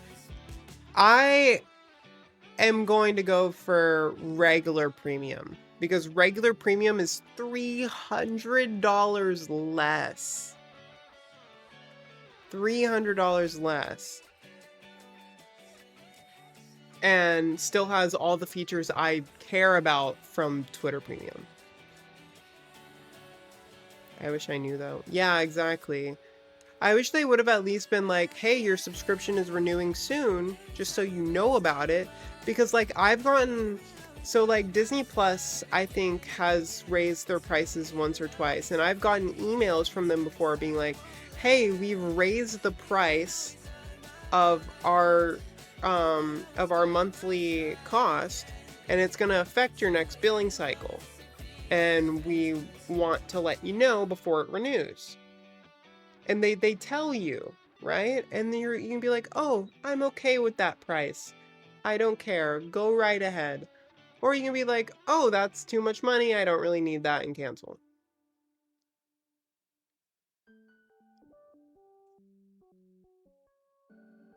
I signed up at $80 a year. Exactly. When I did mine last year, I think it was only like $100 with tax and everything. It was like $100 for a full year of like the max. It was premium plus. Full year, premium plus.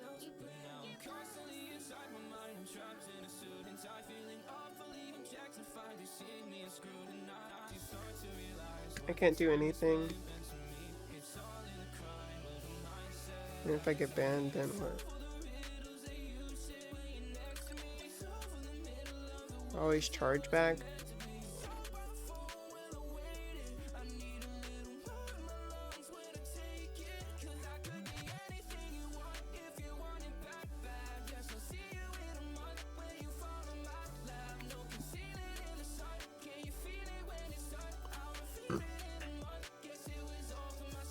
You didn't call it out, Peachy. I know. I'm extremely lucky that it just happened to be on a card that had fraud on it and I had to get replaced. So they just didn't have my updated information to charge me. So I canceled my plan and I'm gonna let it expire out. And then I can add a new card. I think I might even use one of those websites that's like, or I might do it through Apple. Apple lets you pay for a subscription and then immediately cancel it through their like Apple services.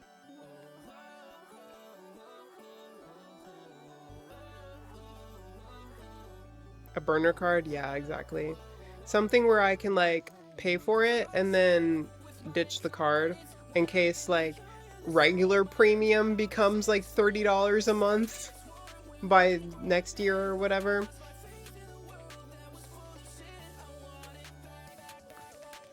Prepaid Visa. Yeah, something like that.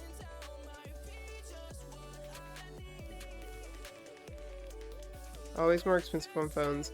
Yeah, but at least I can immediately cancel it.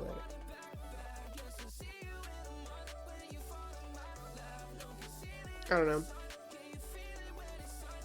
Speaking of, chat, if any of y'all are on my Patreon, and you have your subscriptions renewing through Apple, or you pay for like sets or whatever, through Apple iOS, I ask you pretty please to do it through web.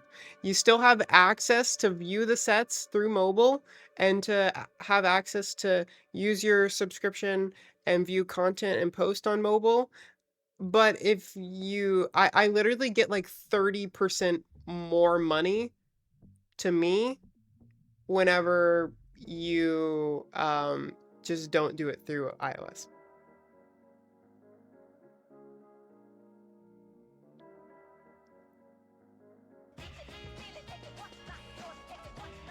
For creator, and I have to pay like 3 monthly subscriptions to post on the damn platforms because it's my job.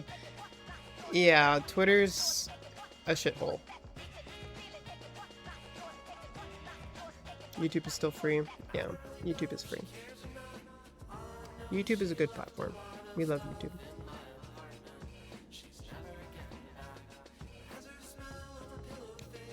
They want to make money instead of letting OF and Patreon take all the money.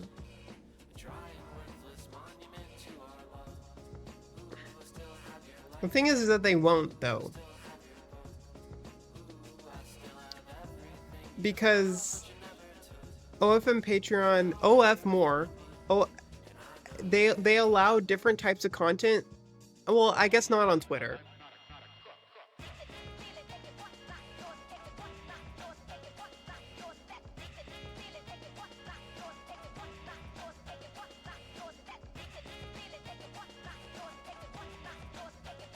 You can technically post porn on Twitter. I kind of forgot about that. But Instagram is different. Like, you can't post porn on Instagram. So, like, it doesn't really make sense for them to care about lost revenue from a site like OnlyFans or whatever.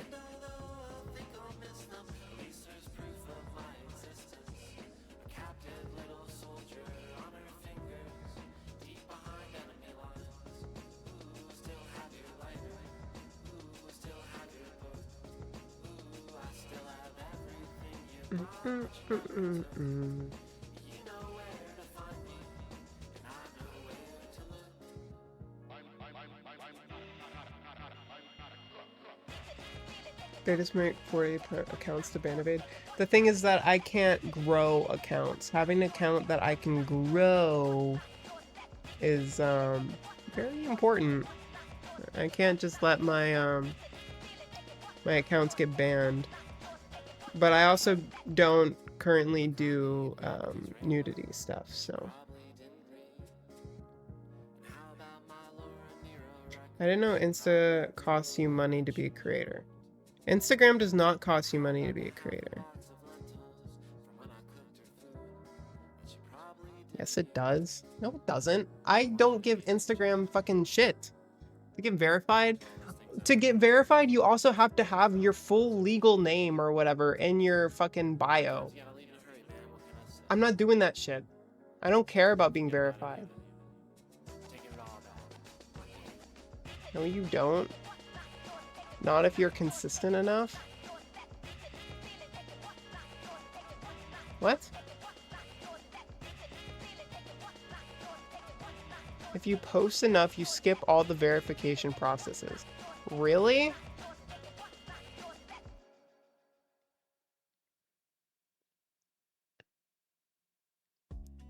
And if you don't, pay someone could, in theory, verify another account and get you banned by impersonating you, but not paying.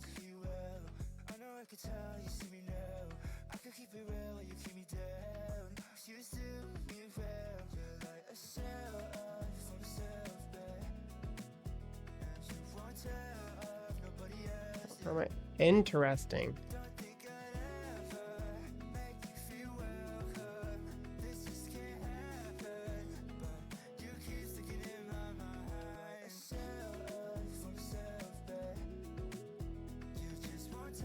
Don't do anything hardcore like Finn and that you'll regret later. Does Finn regret what he's doing? Has he talked about that?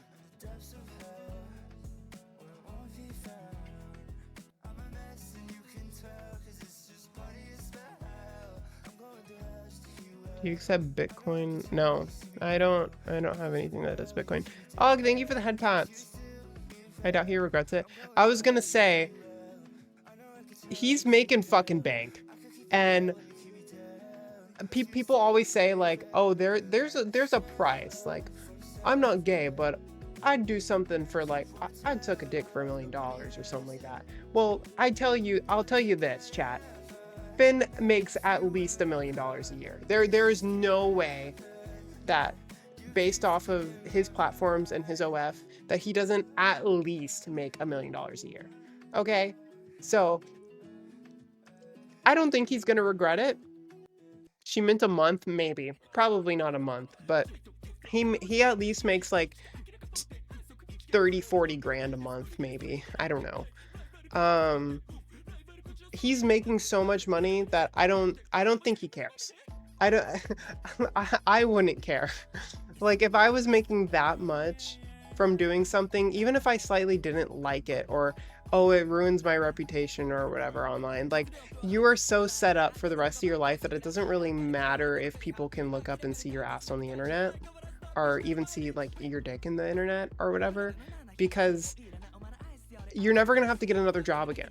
Just save your money properly from doing that, and you'll never have to work another day in your life. You'll be fine. I'm curious why he stopped streaming as much. Probably just to focus on the things that actually made him money. Just think about it. If he streams for 6 hours, even if he got a big dono like what 10 Muses used to do, where he would get like 10K in a stream, like frequently, right? Even if he got 10K in a stream, if he were to make PPVs for OF in that 6 hours, then he would probably make like 40 grand over a month. Just from that 6 hours of work. And if he does that all the time, always doing shoots, always doing new stuff, and then he takes the other time just to relax and enjoy himself and have like recovery and self-healing time between that. Like, I'm not Finn. I haven't even talked to him one-on-one in a little bit, so I don't even know what his current feelings are towards this stuff. But I highly doubt, even if he doesn't like doing it or it affects his mental health, I don't think he would ever fully regret it because of the financial opportunity it gave him to just not have to worry about things. Would it be worth it for you? If I was in his position, yes. If I was in Finn's position, I would do OF.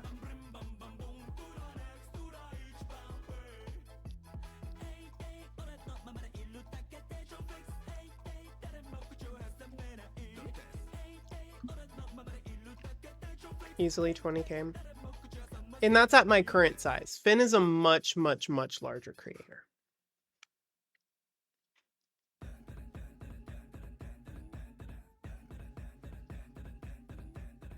Cal being a bad influence. No, he's not being a bad influence. He's very correct. Even if I just posted the content that I post on Patreon, but I posted it on OnlyFans instead. I didn't do anything more than I already do on Patreon. If I just redid what I do on Patreon, but I did it on OnlyFans instead, I would probably make close to those numbers. And if I did even more than that, then I would, obviously, it would probably grow more. Entirely different than your Patreon. It would have to be structured, but if I reuse the content, you could use the same content, but more. Exactly. That's what I'm saying. I can use the exact same content. I can post the same type of stuff that I'm posting now. Say Battle Pass. Oh, you're not supposed to say it on Twitch, are you? Whoops. Sorry.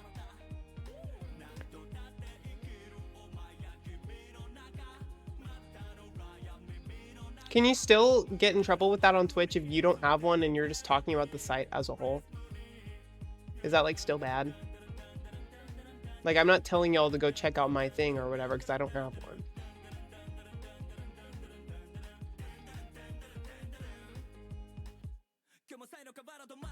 You can't point people at porn full stop on Twitch. Well, yeah, I'm not pointing y'all at it. I'm not telling y'all to go to it. We're just having a conversation about the platform. It doesn't have a concept of nuance. I suppose that's true. I shouldn't play with the line.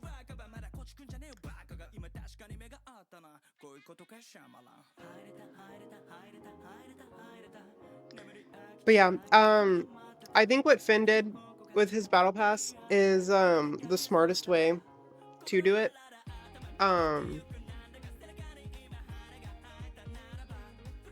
You're on thin ice with even mentioning it, probably. And I've never been fully against doing spicy content, but I didn't want it to be a part of my brand for the possibility of content, one, not working out and having to get another job later down the line, and then two, monetization through brands, like brand image, right? I don't want my image from other brands that I might work with doing cosplay stuff to be affected by sites like that. And those are the main reasons I haven't done anything. But if for whatever reason those were to change in the future, it's not like out of the question, but as of right now it is, you know? It's a business, you never know. Exactly.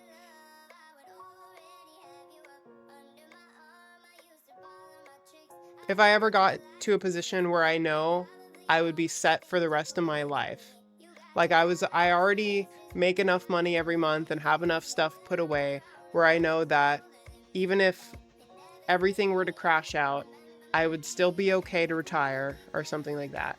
Or I'd still be on track to retire just by the money I have put away and saved. And I knew I would never have to work another day in my life. If I was in that position, where I didn't have to worry about that.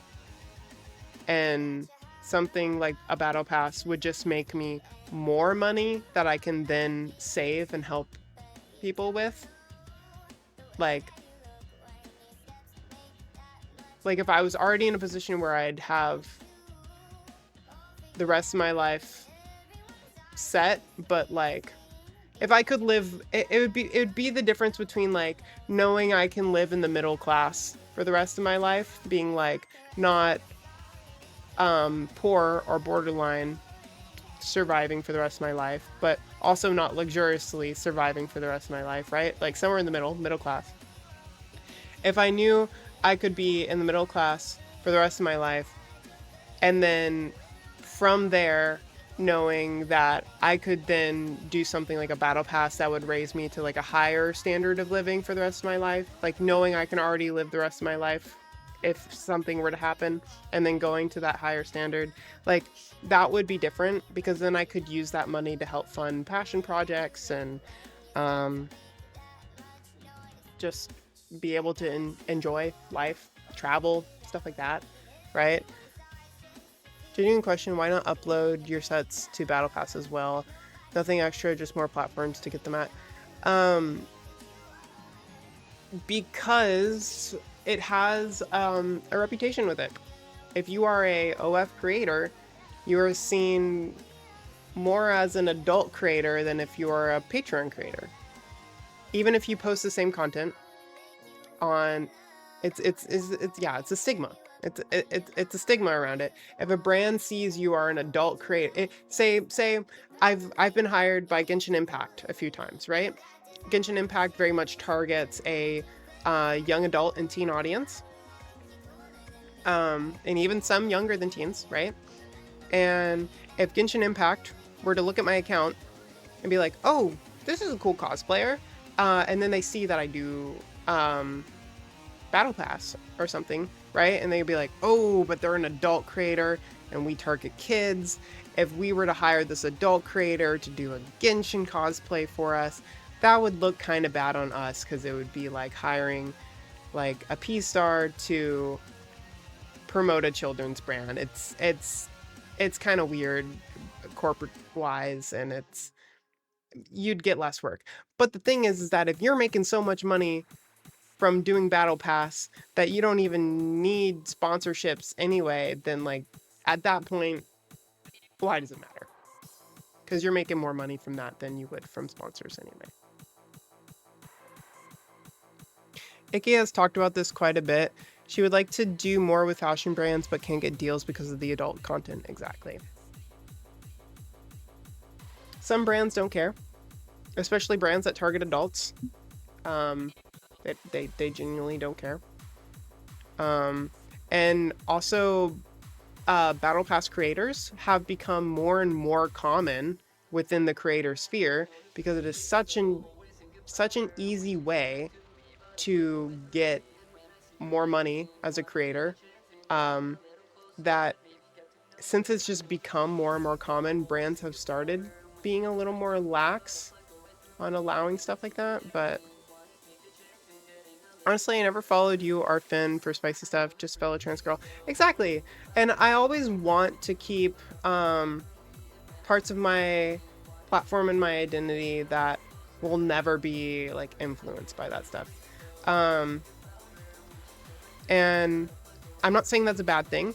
And I want to mention Jay here. I love Jay. Nothing against Jay. I don't say this in a hateful way at all. I say this in like, we just make different content kind of way. Jay's streams, and I think Bailwoon's here. They can very much attest to this. Yeah, Bailwoon's here. Jay's streams are very much adult oriented. They are meant for gooners, and they are meant for people to go there and to promote his battle pass, right? Straight up, that's what he does. That's why he streams. I stream to connect with my audience and to have friendly chats and do chill stuff, play games, do whatever, right? It's a different type of audience. And I'm not saying it's a bad thing to do that. I'm just saying that I want it to be separate. If I were to ever do spicier stuff, it would be slightly promoted on Instagram and Discord or whatever it's on. And for the people that want it, they could go that route, and for the people that don't want it and that just want to hang out and support a trans girl, they can do that too. Like, I want there to be a separation there, right? Like, I never want to be, I don't want to have my accounts from face value look like an adult creator.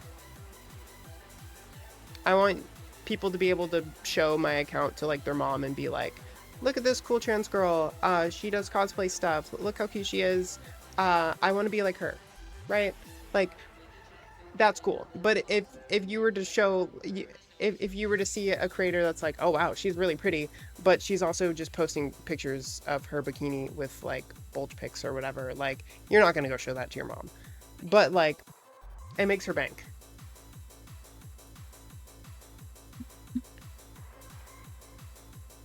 I like my parasocial relationships mirror. Thank you, Sly.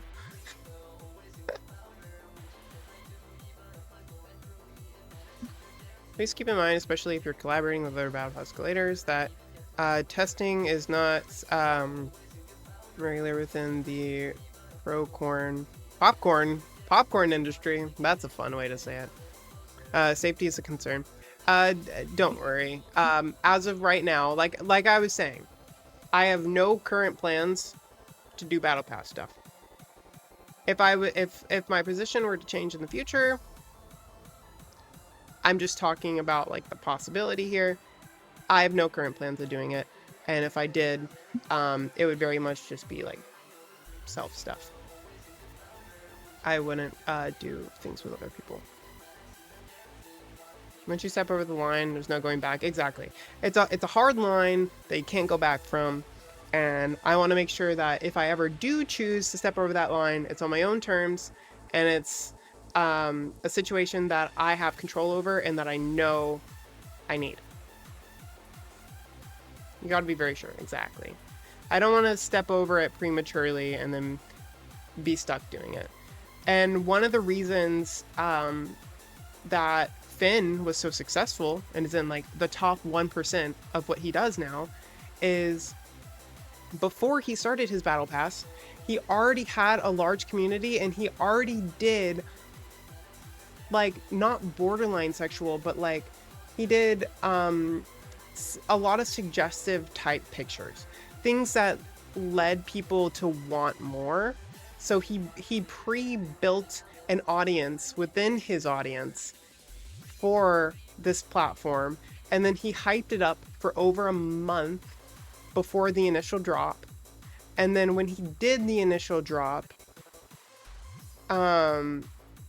he had various like collabs and a lot of things lined up for the first month to be really big, and then from there it was just like, so he already had such a large audience and such and there were so many people that I knew within the community that paid for a first month of his battle pass just to see what he was posting.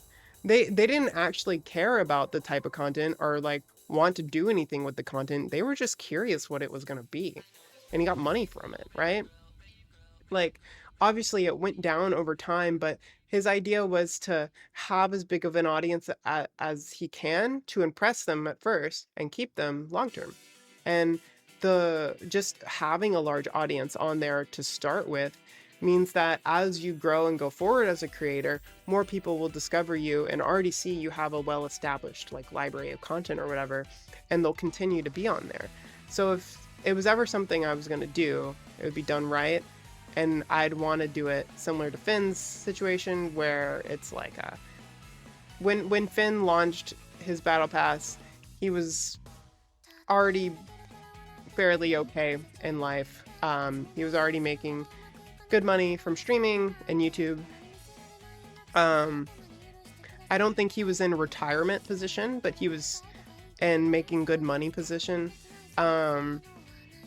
And his battle pass stuff just pushed him over that line to like not really have to worry about stuff too much when he launched. Exactly.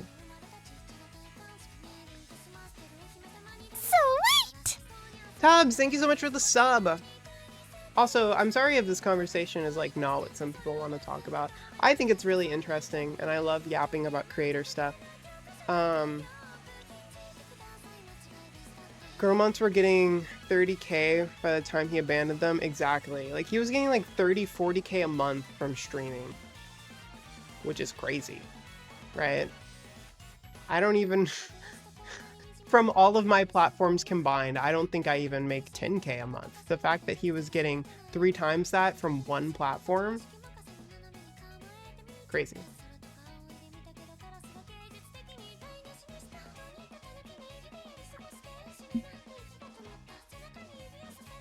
He was probably having like between 30 to 50K months before he launched his battle pass. I'm glad you're live. Thank you, Tony. I'm glad to be live. I feel better and more awake. I was very exhausted when I started stream, but I feel better now. My voice is a bit harsh, but I feel better.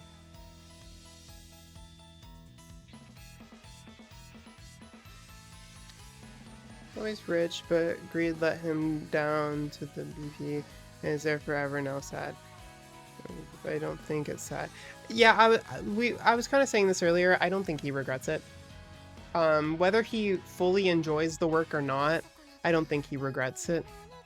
He's able to travel wherever he wants, do collabs with almost whoever he wants. Did a collab with BB No Money for fun.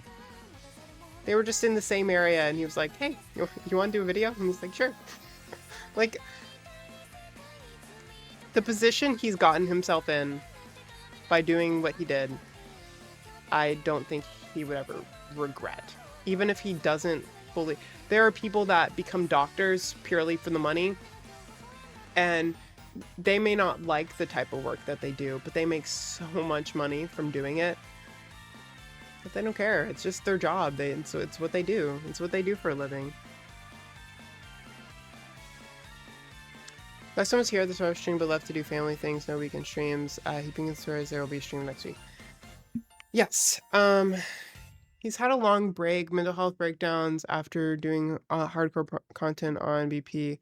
Confidence, sure, whatever. Self-confidence, I'm sure, takes a hit. You have to be very careful with your mental health. It takes a very specific type of person and a very specific type of mental state to be able to do the type of job that having a battle pass is.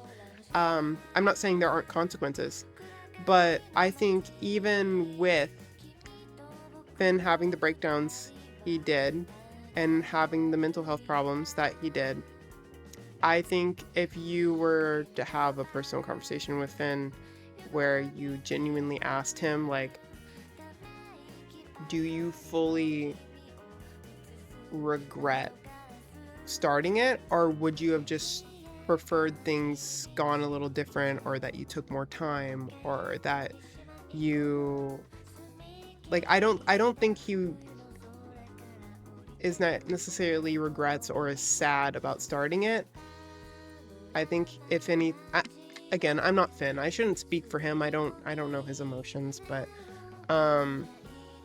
he's just like the one creator that is down this sphere that it's like the focal point to reference him for this specific line of work, because he's just like, he's the token of doing it right monetarily, not mental health wise.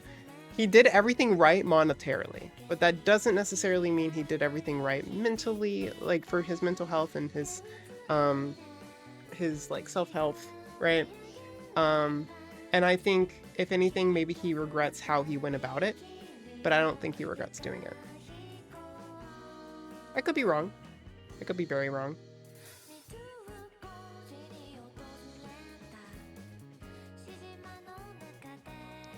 I wish I got paid 30K to dress like a girl on camera. Splixer, at the time that he was getting paid 30, it's like, oh no, 30K, I have to dress like a girl. Oh no, my hair's already super long and I'm on HRT or whatever, but I mean, I guess 30K. Oh no. At that point, it wasn't like forced, right? He knew it. It was just like how he was making money.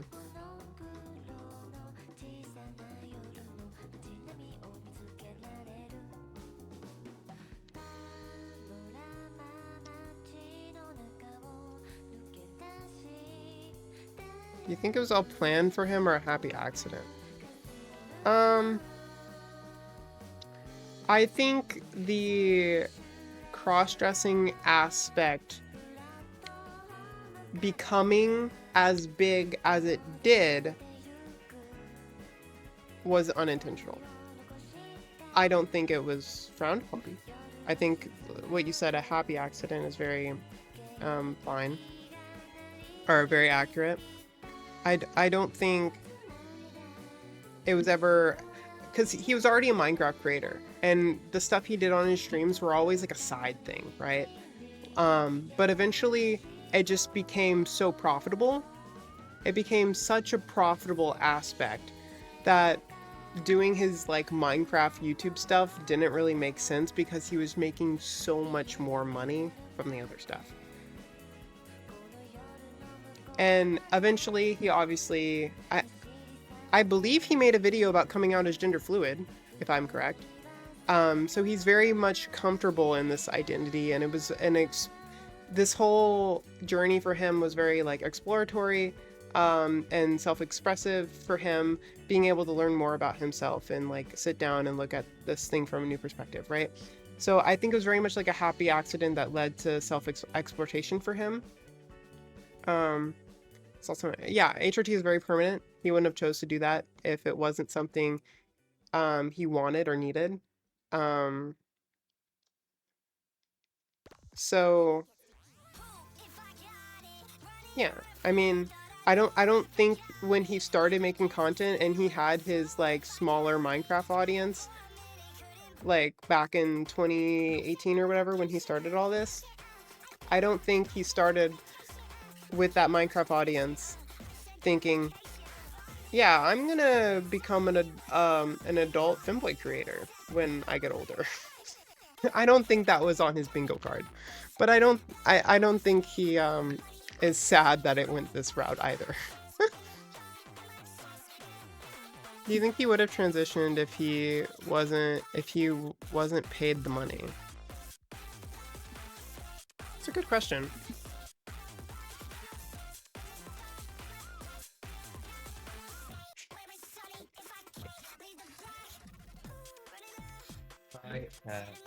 We're leaving. Someone in chat asked something. I was curious. Do you think Finn would have ever like transitioned or done HRT if the streaming wasn't a part of things? No. Like ever? No. Never. You don't think he would have at least had self-expression? Nope. If you take out all the content, all the money, it would not have happened. No. 0% chance. Maybe 0.01. I think it would have happened, but it would have took If way he longer. never did content creation at all. No.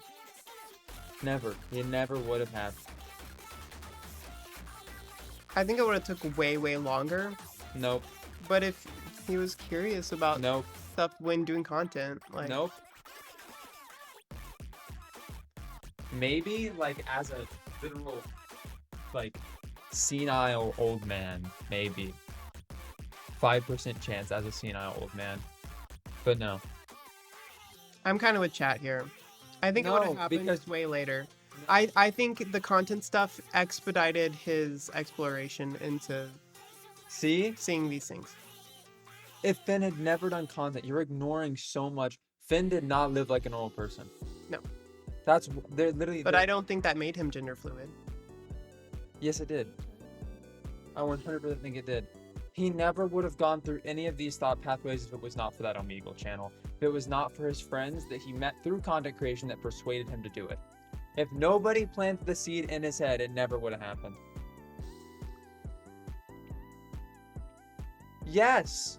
Because you know why? He never expressed curiosity for it himself beforehand. The seed was planted in his head.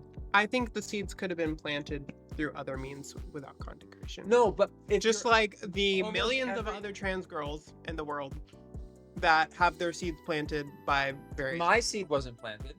I knew before anyone put it in my head. I was curious. I looked into things myself. Nobody taught me anything. Nobody told me anything. If you were going to do it on your own, you would have learned it on your own. You would have sought out the information on your own. You would have had things earlier in life. Well, we don't know if Finn ever had things earlier.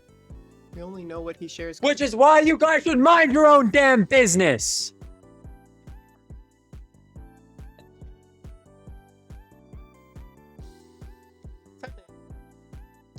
I promised Daxon I would help him with a car video before we go to his grandma's. So Mind your own business, chat.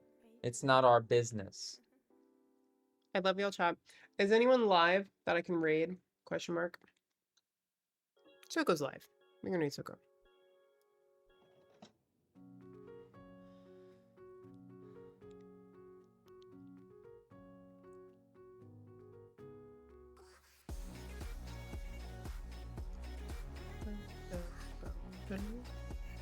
Wait, is she live? Yes. Okay, cool. Start raid. Alright, chat. I love y'all. Thank you so much for coming by stream. Thank you for all the... Don't do that on stream, please. You're welcome. What the fuck?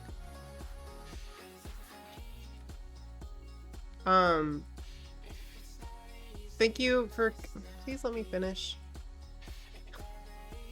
Thank you for coming by stream. Thank you for all the subs today. Thank you for the donos that we got today. Thank you Anon, thank you Dez, and please stop. And it's not letting me fucking scroll. Holy shit. And Lowered did a dono off stream, but thank you Lowered, Dez, and Anon for the donos. I appreciate it. And I love y'all. I'll see you tomorrow. Bye. Let me get to the raid screen. Stop.